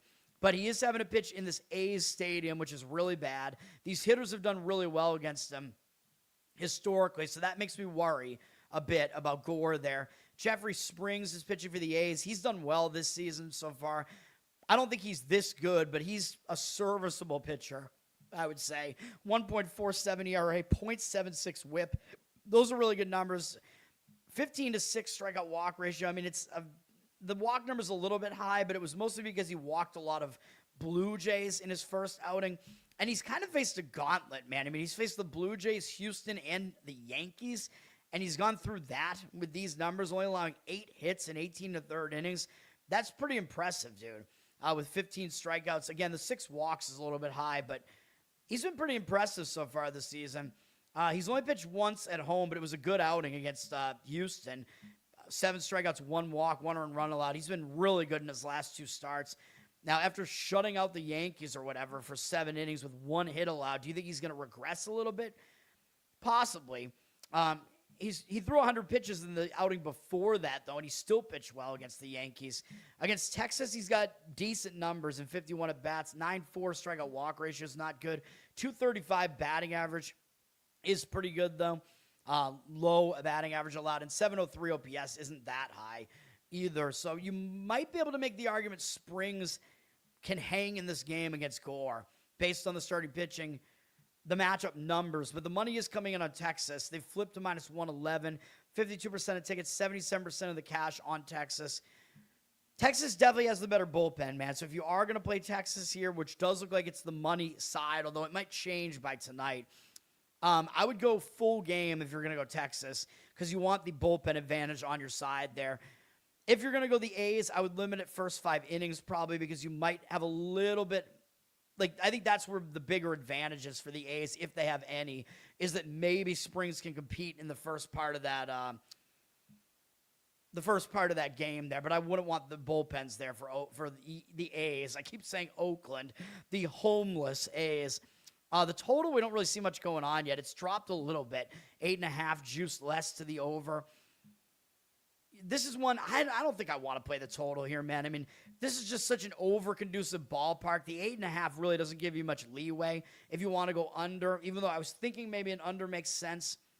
You don't really want to deal with Oakland's bullpen or the A's bullpen. I mean, Gore, unfortunately, has bad matchup numbers, too, so I definitely have some hesitations if you want to try to go under in that game. I don't think I'd be able to do it. So, yeah, that's a game I'm obviously staying off of that game. I don't like it very much. Red Sox, I agree with the Red Sox. Abel, I mean, there might be room for improvement there.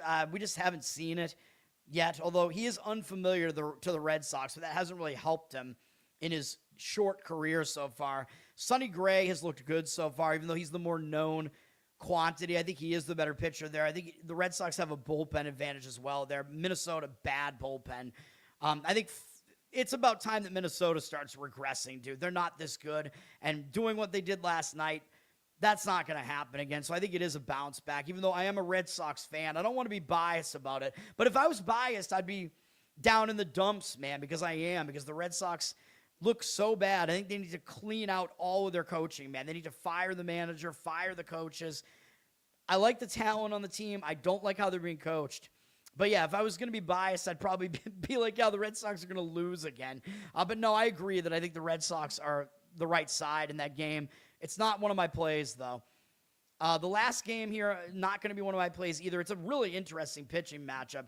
Mets and Dodgers here. The Dodgers, I think, got a really good outing last night from Robleski as the Mets continue to not be able to hit, although I think Juan Soto is still out of the lineup here, but the Mets are just massively struggling right now. And we saw this with the Mets last year, dude. The Mets just, they go on these massive, like horrible streaks. I don't know what's going on with the Mets because their talent is there. Like they should be better than this. Looking at the bullpens, the Dodgers have been pretty significantly improved from last year. They're 9th in bullpen whip right now. The Mets had the better bullpen last year, but this year that has not been the case. They are, where are they even at? Oh, no, wait, they're 5th. What am I saying? All right, never mind. The Mets have had a bad offense this year. I know that. But, yeah, the Mets, their bullpen does continue to be good. They probably do actually have a bullpen advantage here over the Dodgers because they did have the better bullpen last year, and a lot of those guys are still there. Offensively, obviously, we know the Dodgers are the better offense. There's no question about that. They're the best offense in baseball. I think the stats are correct. They're just elite offensively, even historically elite offensively. The Mets have really struggled offensively. They're down at 28th in OPS right now. I don't think they're that bad on offense, though. They can't be. And, you know, at some point, they got to bounce back here. Yesterday, though, as far as the bullpen usage, the Mets used 2 relief pitchers yesterday, which isn't too bad. The Dodgers used only 1 for 8 pitches, Scott. So how is that even the case? What happened in the game yesterday? I haven't looked at the box score. I guess maybe I will right now. Dude, I still have to do hockey and NBA. Dude, this is going to be one of my longest shows. Did Robleski really pitch that deep into this game last night? He did. Holy crap. He went 8 innings last night. That's crazy. And then, you know, the Peterson, I'm not surprised that Peterson had a mediocre outing. I mean, that's kind of what I expected. But yeah, Wroblewski pitched a lot better than you would think, although I did say I thought maybe Wroblewski was undervalued there. But anyway, we're going to probably not have an undervalued Dodger team here in this one, although, well, yeah, I don't know. I mean, both pitchers are good here. I don't know what my thought was going to be there, but Nolan McClain is pitching for the Mets, and I think he's probably still under the radar because people don't know his name yet, but he's a very talented young pitcher they brought up last year. He's been good pretty much since he's come up, with a couple of bad starts here and there, but this year, 2.7 ERA, 0.84 whip, really good stuff here, 20-6 strikeout walk ratio, 8 hits allowed in 16 2/3. That's all good. You'd like to see maybe fewer walks, but at least he's kind of consistent in walking to an outing, which he's good enough to just kind of battle through that type of stuff. And the Dodgers have never seen him before, so he does have that added advantage where he has the unfamiliarity there where the opposing lineup has never faced him before. So I think he should do actually fairly well here, even though I know it is against an elite offense here. Yoshinobu Yamamoto is pitching for the Dodgers. We know he's really good as well. 2.5 ERA this year, 8.89 whip, 14-2 strikeout walk ratio so far. Not a high strikeout rate, but his command has been there, not walking a lot of guys at all. Fewer than 1 hit per inning allowed. He's pitching well. I mean, we know this. You'd like to see maybe his strikeout rate get a little bit higher. Against the Mets, his numbers are actually kind of mediocre, but it's a small sample size of 19. 6-1 strikeout walk ratio, 263 batting average allowed, 754 OPS. That's not great, although it's such a small sample size that the only extra base hit, a home run from Vientos, is changing the OPS quite a bit there. But this might be the spot where the Mets actually finally do something, man. Dodgers are up to minus 195, 89% of the tickets, 98% of the cash on them. I think I like the Mets in this one. We got a low total of 7.5, which is kind of telling you it should kind of be a pitching duel here. I think the unfamiliarity is, being on the side of McClain, I think gives him enough of an edge that he can outpitch Yamamoto in this one.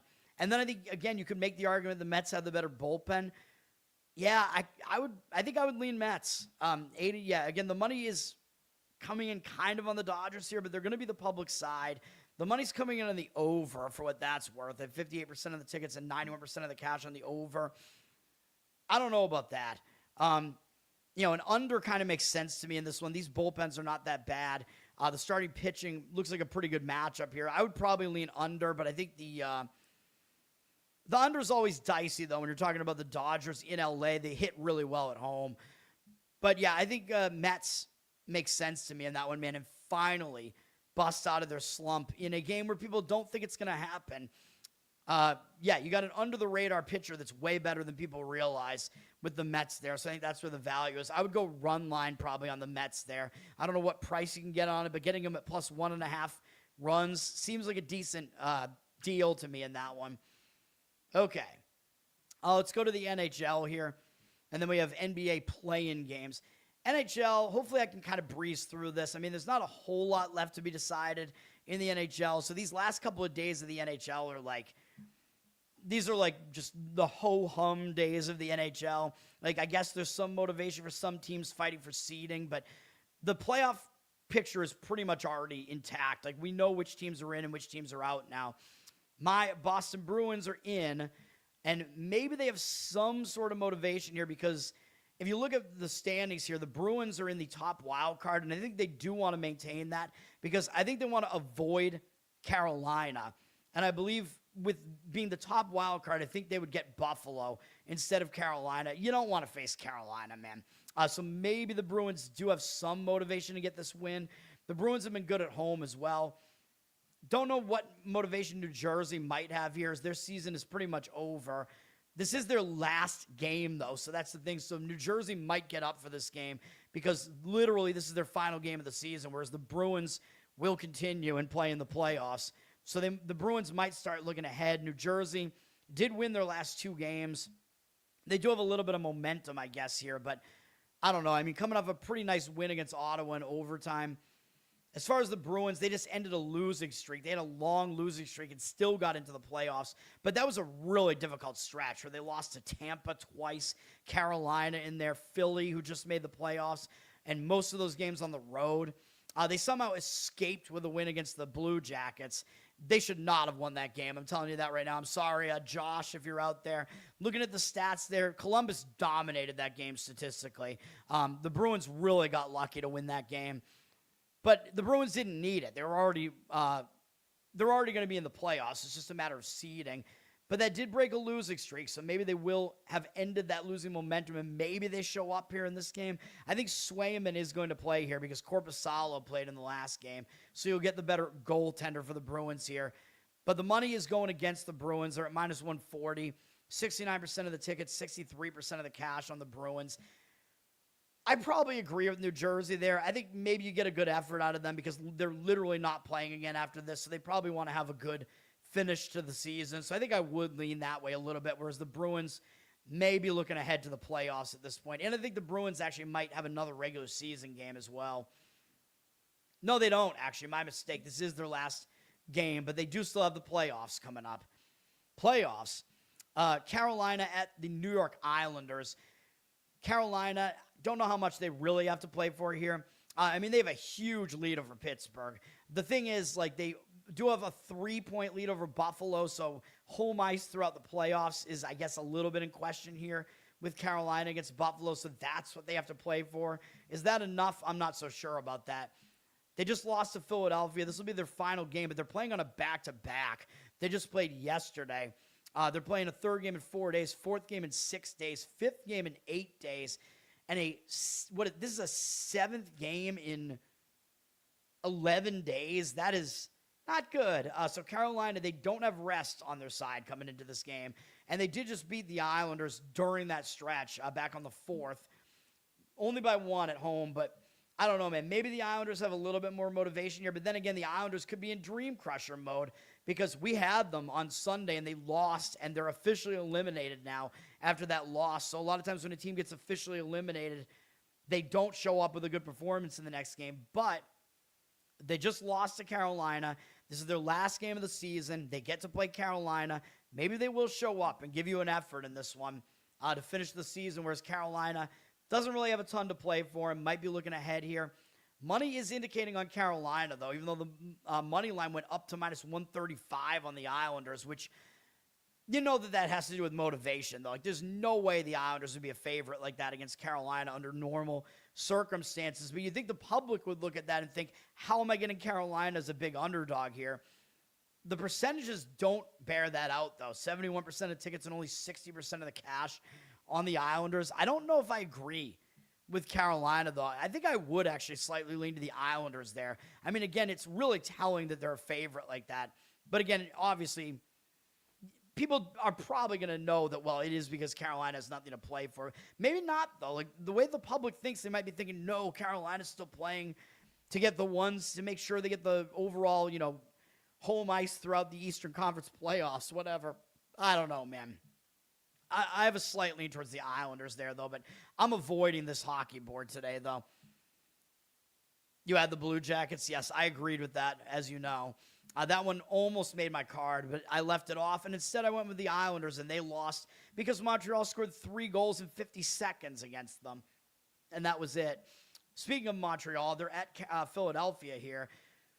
Montreal, they have a little bit of something to play for here because they're playing to potentially have home ice against Tampa in a first-round matchup here. It looks like that's what the matchup is going to be. I don't even know if that's not completely determined yet, actually, but I think they are going to play for something here because they'd like to have home ice, I would assume, in the first round. So maybe they do have a little bit of motivation here. They did just beat the Islanders on Sunday. They're playing a third game in 4 days, though, in different cities, which is not that easy. But for Philadelphia, they might be in a letdown spot because they just clinched a playoff spot, and they had not been to the playoffs for a while. And for a team like Philadelphia, that's their goal. Like, they want to make the playoffs, and after not making the playoffs for like a couple years, I think at least, that's a big deal, making the playoffs again. And they did it by beating Carolina in a shootout last night in dramatic fashion. So I think you could definitely make the argument this is a letdown spot here for them. They're in the playoffs. Yes, they have a chance to actually overtake Pittsburgh here and get into a home game or a home series in the first series, but I don't know if that's going to be enough in a case like this, especially because, like I said, Montreal has the same motivation. It's just that they're in a better situational spot with rest here as well. But Montreal's all the way up to minus 190 here. I think probably for that reason. Like, I would not be able to lay a price like that in this game with the road team there. Yes, I like Montreal in the game. I think they'll win the game, but I don't think there's a way to play it here, man. Unless you want to go Montreal over their team total, that might be a way of attacking it where you can get a better number on that. You're probably going to be asking them to score 4 goals in the game, though. But maybe that would be the better approach because I just don't think you can lay minus 190. We don't see the percentages yet. But, yeah, I think the situational setup is better for Montreal there. Washington at Columbus is the first game on the ESPN doubleheader here. Both of these teams are eliminated now, so they might both be kind of in dream crusher mode. So what do we do with this game? Washington is eliminated even though they won 3 games in a row, and they've won a bunch of games down the stretch. We had them in 2 of those games against Toronto, and I think the first game against Pittsburgh maybe. Or no, it was the second game against Pittsburgh, I guess. Yeah, so we had them in 2 out of those 3 games. We got wins on both of them as part of the streak that I have on the screen here. But will they really care now about going to Columbus for a final game where the game is pretty meaningless here? I don't know, man. Maybe Columbus, the game means a little bit more because they're at home. They did just lose at home. They should have won that game against the Bruins. Probably didn't matter. I don't think they were going to make the playoffs anyway. But you do have to worry about the dream crusher because Columbus was trying to stay alive, and they got eliminated with that loss pretty much. So they could be in the dream crusher mode, but they get to host a game on ESPN, man, and it's the last game of the season, so maybe the motivation is still a little bit stronger for Columbus here, but the money is indicating on Washington. Columbus up to minus 133, 64% of tickets, 61% of the cash on Columbus, so the money right now is saying Carolina and Washington here. This one is harder for me to read, though, Washington-Columbus. I don't know, man. My initial gauge on that was to slightly lean towards Columbus, though. So do with that information what you want, but obviously I'm staying away. Anaheim at Minnesota. Anaheim just clinched a playoff spot by losing, I believe, to Vancouver. They got in anyway. I think they have a chance to move up in the playoffs, too, because they have 2 games left. But you got to think they might bounce back from a bad loss to Vancouver. And with still a little bit of motivation here. Whoops, I used the wrong window there, the wrong tab. Hang on. I wanted to look at the standings here because Anaheim, they're not necessarily done yet. Like, yeah, they made the playoffs, but they did it by having a horrible loss to the worst team in hockey. They're playing a good Minnesota team here, and Anaheim does have a chance to move up and get a home series here because their division they're in is so close, and they're really good at home, so them having home advantage does matter quite a bit. I think they will show up for this game against Minnesota, even though they did just clinch a playoff spot, and that is a pretty big deal. Minnesota, though, they're just playing out the stretch on cruise control, man. They've lost 3 games in a row, and they lost 6-3 in their last game to a bad St. Louis team. But that was yesterday. They're returning home from a road trip. It wasn't a long road trip, but these road trip returns are still tricky spots, where you might not get totally up for the game. I know it is their final regular season game and home game, but they might already be looking ahead to the playoffs now, man. And Minnesota, they're like locked in to this 3 seed. I don't think they can move up or down. I think they are literally locked into that seed. So they have nothing to play for here. And on a back-to-back, playing a fourth game in 6 days, all in different cities. And actually, it's a 7th game in 11 days with travel between every one of those games. Pretty difficult spot, man, for Minnesota. And again, they look like they just turned on cruise control because they have nothing to play for here. Anaheim has something to play for. But then again, that's why Anaheim is favored. But it is a more digestible price, let's say. Minus 105 would have been a lot better, but minus 130 is not that bad. 78% of tickets, 89% of the cash on Anaheim. I agree. I would go Anaheim in that game. Still not a horrible price on the money line. If you want to do that, that would be the way I would go. Winnipeg at Utah. Winnipeg just got eliminated as well. We took that loss with it last night. They had a really bad performance. I don't know what that was. Back-to-back now going into elevation to play Utah. Could be in the dream crusher off of that loss. I don't know if I love the spot here, man. But then again, Utah, I think basically they're pretty much locked in, man. I think they could tumble to the 2 the second wild card instead of staying in the first wild card. That's really what they have to play for. But maybe that is big, actually, though. Like I said with the Bruins there, Utah probably does want to hang on to that because it means they avoid Colorado. I'm pretty sure it's how it works. I think if Utah is the top wild card, they'd draw whoever wins the Pacific Division instead of Colorado. So maybe Utah does have motivation just for that reason. Winnipeg maybe in the dream crusher here. Utah has lost 2 games in a row. Well, they lost to Carolina. That's not really an ugly loss. Carolina's good, but then a really ugly loss at Calgary in their last game, and they did not play last night. The spot does look better for Utah here, man, and maybe they do have a little bit of motivation here. I'm going to lean slightly towards Utah. They're up to minus 185 now, though, for minus 165. It is a bit of a price to lay with them. 93% of tickets, 96% of the cash on them. I don't want to do it, but that's probably the way I would lean. Maybe there's a better way of looking at it, like Utah going over their team total, although the money is coming in on the under in that game too. So I don't know. There might not be a great way of playing that, but you could do the Utah split bet, puck line, money line thing, and then if they win by 1, you'll push the bet. Colorado at Calgary, and these teams both have nothing to play for. Colorado's locked into the 1. They're locked into, I'm pretty sure they're locked into home ice throughout the Western Conference. I don't even think anybody in the East can catch them either. So I think they pretty much have home ice throughout the entire playoffs locked up here. President's Trophy and everything, but they are also just coming off beating Edmonton. They just played 2 overtime games against Vegas and Edmonton and beat Edmonton last night on the road. 3rd game in 4 days, all in different cities, coming off 2 big games. And they just beat Calgary prior to that on April 9th, 3-1. I don't see them taking Calgary very seriously here at all. Calgary, they get a chance at getting a big win here at least. It's not their final home game. They are coming off a win over Utah, but that was in a return home spot, a very weird spot where I didn't think it was a good spot at all for them. And I thought Utah had maybe a little bit to play for there, and Calgary still won that game as a home underdog in a bad return home spot from a long road trip. Pretty crazy, but I think that ended a losing streak for them. I think they will get up for this game, and Colorado has really no reason to show up here, which is why Colorado's not a heavy favorite, but you are still getting Calgary as an underdog here. Colorado did drop all the way from minus 178 to minus 140, though. So some of the value is gone, but I do lean to Calgary in this game. 52% of the tickets on Colorado, 81% of the cash on Calgary. I agree with that market read there, but it's just you're not getting as much value. I like it, but again, it was one that I decided to stay away from. But again, yeah, Colorado has literally nothing to play for there. But Calgary, they are coming off a big win over Utah, though, so I don't know. I'm staying off, but I like Calgary in that one. If they're not going to take them seriously, then why do you think they're going to win by multiple goals? Like, those are conflicting statements. Okay, I don't even think Colorado's going to win the game. I think Calgary's going to win the game outright. I think it's a total no-show spot for Colorado. But yeah, if you don't think they're going to take them seriously, yeah, I don't understand that logic. That's like the whole reason for making a play is fading teams where you don't think they're going to take a game seriously. Pittsburgh at St. Louis on ESPN. This is the second game of the ESPN doubleheader. This is an ugly game.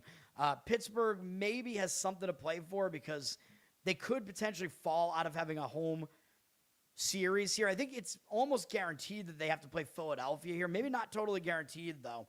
No, it is, because the Bruins and Ottawa are both in the other division. So, yes, I think it is guaranteed you're going to get a Pennsylvania matchup in the first game, and it's just a matter of who's going to be at home.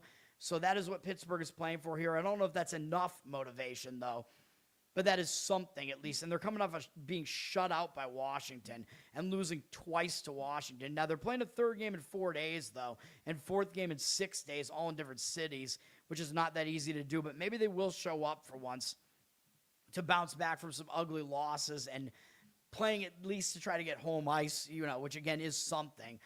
St. Louis did just beat Minnesota 6-3, a very satisfying win, and that was last night. So they're on a back-to-back, and yes, I know they're hosting an ESPN game here, but I don't know if they're really going to get up for this out-of-conference game here, man, and they have 1 game remaining against Utah, too. I'm going to lean Pittsburgh in this one, even though the money's all over St. Louis. I don't totally get it unless the feeling is just Pittsburgh just no shows in this game, but I don't know that they necessarily will. 67% of tickets on Pittsburgh, 91% of the cash on St. Louis. The money all coming in on St. Louis. And what I will say is that you see St. Louis up to minus 136. Yeah, you probably don't want to fade that. I will say that because the odds makers are lining them as a favorite like that for a reason, even though it seems like it's gone way too far. But the public is going to see that and think, how am I getting Pittsburgh as an underdog, right? Just like I was talking about with Carolina. You know what I mean? Even though I think I kind of disagreed on the Carolina one. And the Islanders are taking more and more money there, too.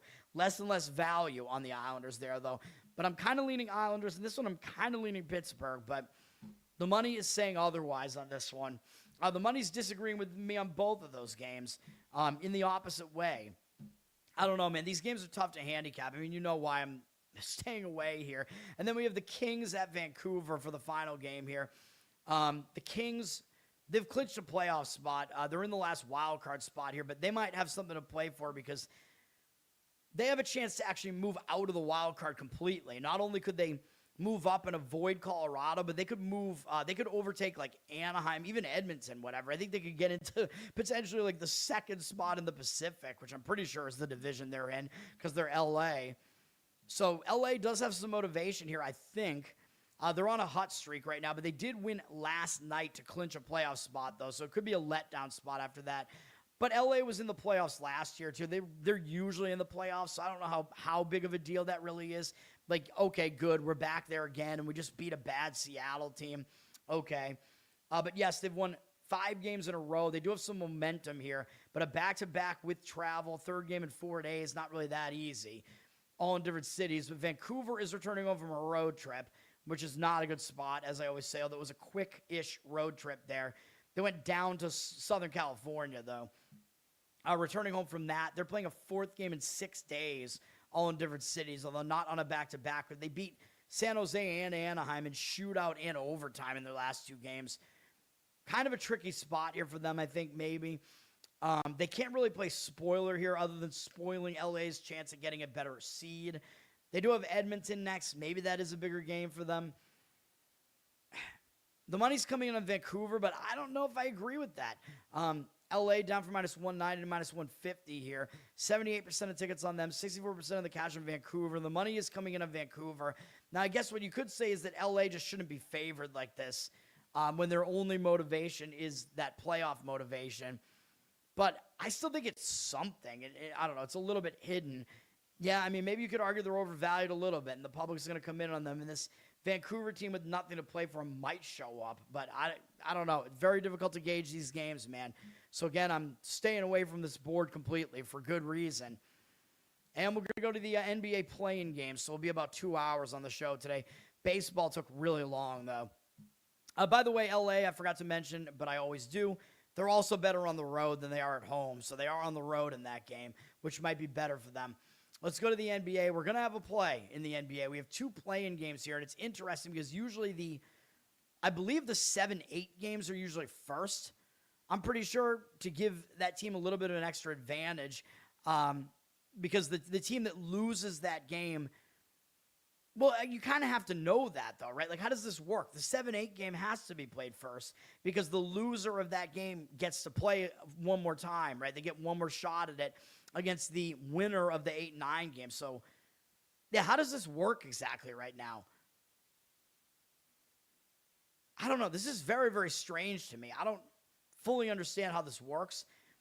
Or no, I guess because, well, you have to have both of those games have to get played first, though, I guess is why. But, yeah, very, very weird that the 7-8 game, Magic Sixers, is actually being played on the second day, and it's always played the first day, and I'm pretty sure that's because the Flyers are playing tonight at home because they use the same arena. I think that's why the Sixers game had to move, but if I was the Magic, I'd be pissed off about that because the Sixers get like an extra day to maybe recover from some of these injuries and whatever. The Embiid surgery. I still don't even know if he's going to be back, though. I don't know. We'll talk about that tomorrow, but I don't know. That seems a little bit weird to me that they're doing it that way. So we do have one 7-8 matchup here, which is Trailblazers and Suns, Portland, Phoenix. Now, I will say that since the stupid Adam Silver play-in games have started, the 7 seed has made the playoffs every single year. So they either win this game or they win the next game. So that is a good sign for the 7 seed. But the money is coming in on the Trailblazers here. The Suns are down to a 3-point favorite. 66% of tickets on them, 66% of the cash on the Trailblazers. I don't know if I fully buy the Blazers, though, man. Phoenix has a little bit more experience here. The Blazers are a very young team, haven't really been in a spot like this, whereas Phoenix has been in the playoffs, even though they seem to get knocked out right away. I think they've been in the playoffs most recent years. I always look at how the team finished the season to try to gauge something from that. Phoenix had a horrible loss on Sunday to Sacramento, but it was a game they didn't really need. Phoenix finished the season horribly. Going back to March 26th, what is this? Is this real? Am I looking at the right? No, I'm looking at last year. I'm like, wait, what am I saying? That was last year. I'm like, that can't be right. Because, yeah, I don't think they made the playoffs last year. All right, yeah. All right, never mind. Phoenix finished with a win over Oklahoma City. Yeah, that makes more sense. So, yeah, they could be in a little bit of a letdown spot. That was a huge win against Oklahoma City, for sure. So, yeah, I don't love that setup for Phoenix coming into this one. Portland, though, they're coming off a big win as well. Actually, they beat the Clippers, then they actually had an easier win, my mistake, against, I'm trying to remember what happened. They beat Sacramento. I'm all over the place right now. I apologize. Yeah, I was thinking they were coming off the win over the Clippers, but they beat Sacramento after that, which is a much easier win there. So, actually, I kind of agree that the situational setup is better for the Blazers with the Suns coming off beating Oklahoma City, but the Suns are at home. And now if we look at what these teams did during the regular season, I can tell you they played 3 times, and the Suns were 2-1 against the Blazers, but the road team won every game, which is very strange. So the Suns went 2-0 at Portland, and the Blazers won the one time they played at Phoenix. It's very odd. I don't remember how recent any of those games were. I do think the Suns are the better team, though. I do think they have more experience. I don't know that I would necessarily lean towards the Blazers here, man. Yeah, I mean, the money is all coming in on the Blazers, though, so do with that information what you want. I don't know if I love it. The total's very low at 217. Money coming in the under. I think I agree with that, with the teams having a couple of days off. It can cool off the offense, and now this is kind of a playoff atmosphere, you know? So you're going to get more intense defense here. So I don't think I disagree with an under in this game, and kind of the style of play with these two teams might kind of bear that out too. Maybe not the case with Charlotte, though. Looking at the injury report, we do have to look at the injury report. Grayson Allen, game time decision. I think he will play, though, if he can, but it looks like Devin Booker is fine, Brooks is fine, whatever. Jeremy Grant is probably the biggest deal here for Portland.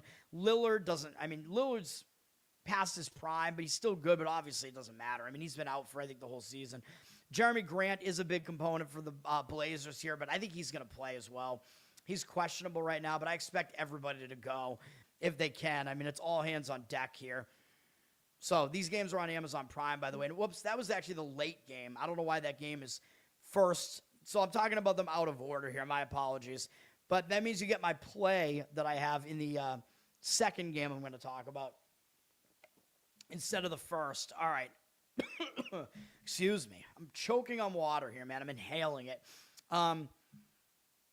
Yes. So anyway, I don't have a good read on this, man. I mean, I was slightly leaning towards the Suns there just because I kind of like the experience factor better, but I guess it wouldn't shock me if they lost. But then again, I think Phoenix remembers I'll look it up. They had a horrendous game the time they played at home against Portland.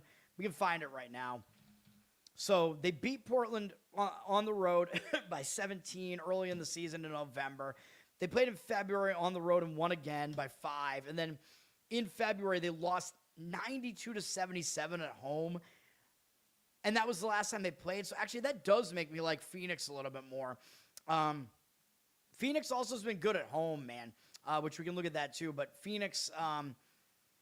yeah, they had a horrible shooting game in that game, dude. They had more field goal attempts in the game. They only went to the line 6 times, although they had the same amount of field goal makes. It looks like it was a very clean game with, like, no fouls called. But Phoenix also had 23 turnovers. I mean, they could clean that up quite a bit, I think. And even with that, they still had more field goal attempts in the game. It's just they made none of their threes. They only shot 36% from the field. So I think there is room for Phoenix to do better here. Portland, though, was a 3.5-point favorite in that game. You know what? I'm guessing Phoenix, that must have been one of their injured games here. So that is something to take into account, of course. Yeah, Phoenix had nobody playing in that game, dude. So that's why they lost. So I think you could just throw this game out. Phoenix didn't have Booker or Brooks playing in that game. So, yeah, I think that you can ignore that result. So I actually kind of like Phoenix in the game tonight. I don't know what we're doing with that market read there. Phoenix 25-16 at home as well. That's pretty good. Although you need them to cover a small number here. But Portland 18-23 on the road. That's not great. Although, you know, they've been playing decent down the stretch. But, yeah, I would lean Phoenix. But my actual play here is going to be on a road team. We're going to take Miami +6 against Charlotte. Sorry, Garrett. This is all about experience, man. You're giving me, like, you're telling me that you have a Charlotte team. First of all, they're overhyped. Like, everybody thinks Charlotte's going to be one of the teams that makes the playoffs. But they're going to have to win 2 games, dude. This is the 9-10 game. So they have to win this game and win again on the road, I believe. So that's not easy to do. Can they win this game? Yeah, obviously they can. They're favored. They're at home. Yeah, of course they can win. So, yeah, I'm taking the points here. There is the possibility they win and don't cover as well. But I think you're giving me too many points here with the more experienced team. Miami's always in these play-ins, man. And Charlotte's this up-and-coming team that's all the hype right now. And I realize they've been playing well. They've been playing like maybe the 5th best team in the conference for like 2 months now. But this is a different environment, man. This is like crunch. This is playoff time now. And you're giving me, I think, the better coach in Eric Spoelstra, the experienced coach here, the experienced guys on Miami that have done this before. Adebayo, Hero. We need a hero. We need a hero. You can also watch Losercast tonight, by the way. I'll need a loser for tonight. I have a couple ideas for tonight, though. I do that theme song for that show, by the way. The parody. Anyway.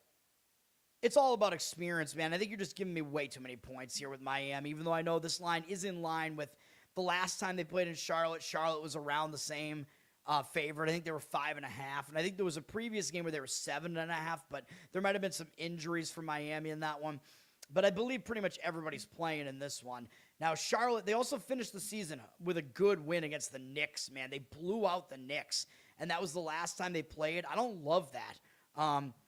Even though, you finish the season on a good note, okay, that's cool, but I think that overvalues you coming into this game, man. Crushing the Knicks like that on the road, that's a really satisfying win.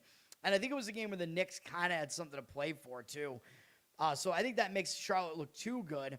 And then you have Miami, who, they beat Atlanta to finish the season. That's a good win. But people are just going to overlook that, even though Atlanta's a playoff team. I think Atlanta's not a horrible team. So, yeah, I don't know. I think Miami might just be a little bit more under the radar right now. People don't think that they're that good. Even I said I don't think they're really that good, but I think the experience is going to speak volumes here. Now, if we look at what they did this season, Miami won 3 out of the 4 matchups, but a lot of them were early in the season. So, yeah, really early in the season, they beat Charlotte twice in October and November. I think you can kind of ignore that a little bit. Those games were both in Miami, but that was before Charlotte started playing like this. So I think those games you can kind of ignore it a little bit. Then we did have 2 recent games. Miami came in here to Charlotte, and they beat them by 8. So they definitely have the ability to win here. And I believe they were about 7.5-point dogs in that game. It looks like it was Hero and Adebayo did both play in that game, though. Then the next game they played very shortly after that on the 17th of March. And this is the last time these 2 teams played, so this might be what everybody remembers. Charlotte beat Miami by 30 in that game. I think this is going to be a zigzag, dude. I really do. You look at this game, like what happened in this game? How did Miami lose this game by 30?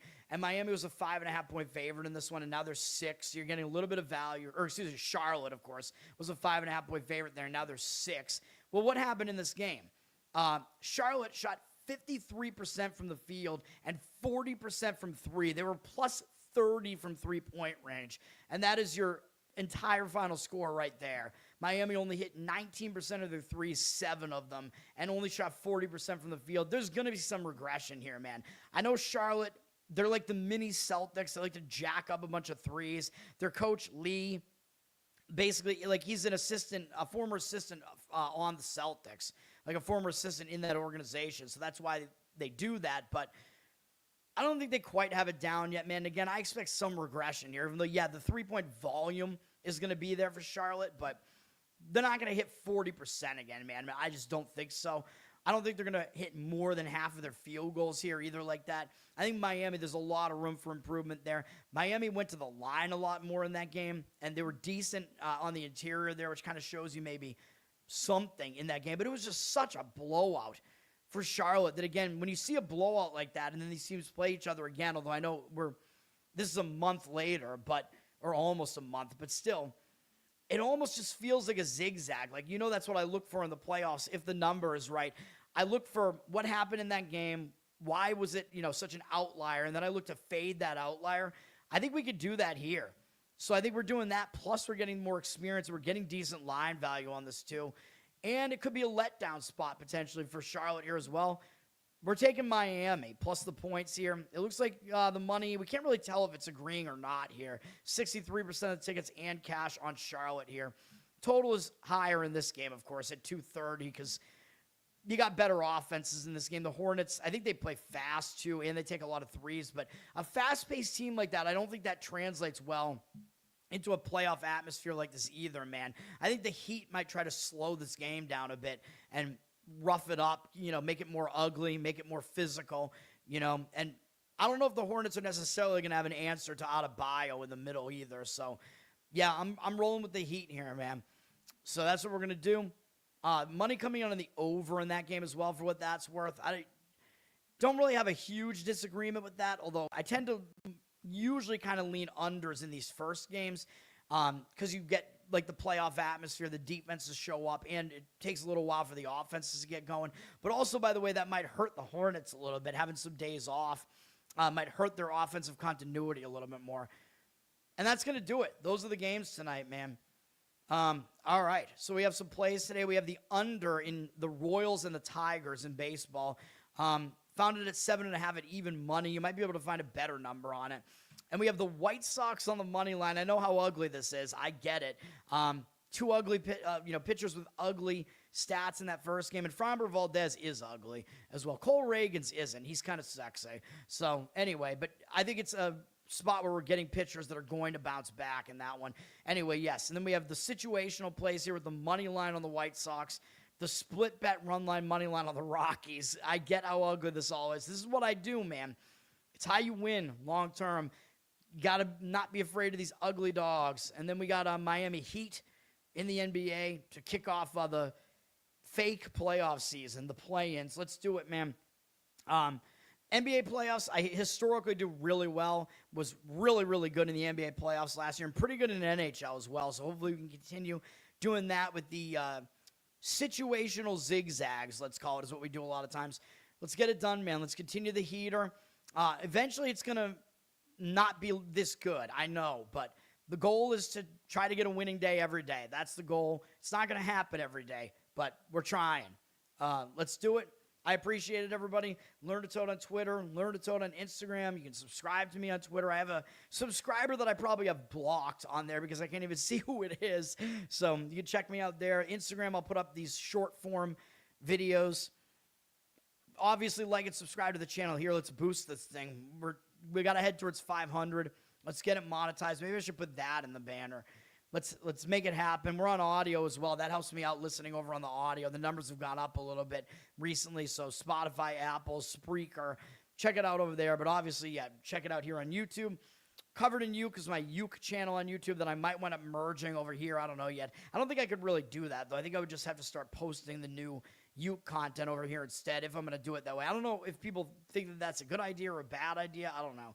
But you can check that out, patreon.com/learntotode for some extra Uke stuff. And Losercast will be back tonight at 10 p.m. Eastern. I'm going to have to choose my loser. Choose the lose tonight. So I got to figure that out. Who's my loser going to be? I have some ideas, but one of them is probably going to be a popular choice. So I might have to go with somebody else. That's going to do it. Thanks, guys. I appreciate it. Thanks. We get some newcomers on some of these shows recently, which I like as well. I appreciate it. I appreciate all the regulars, of course, as usual. I am an ass all the time, but, you know, I'm just very strongly opinionated. That's going to do it. Peace.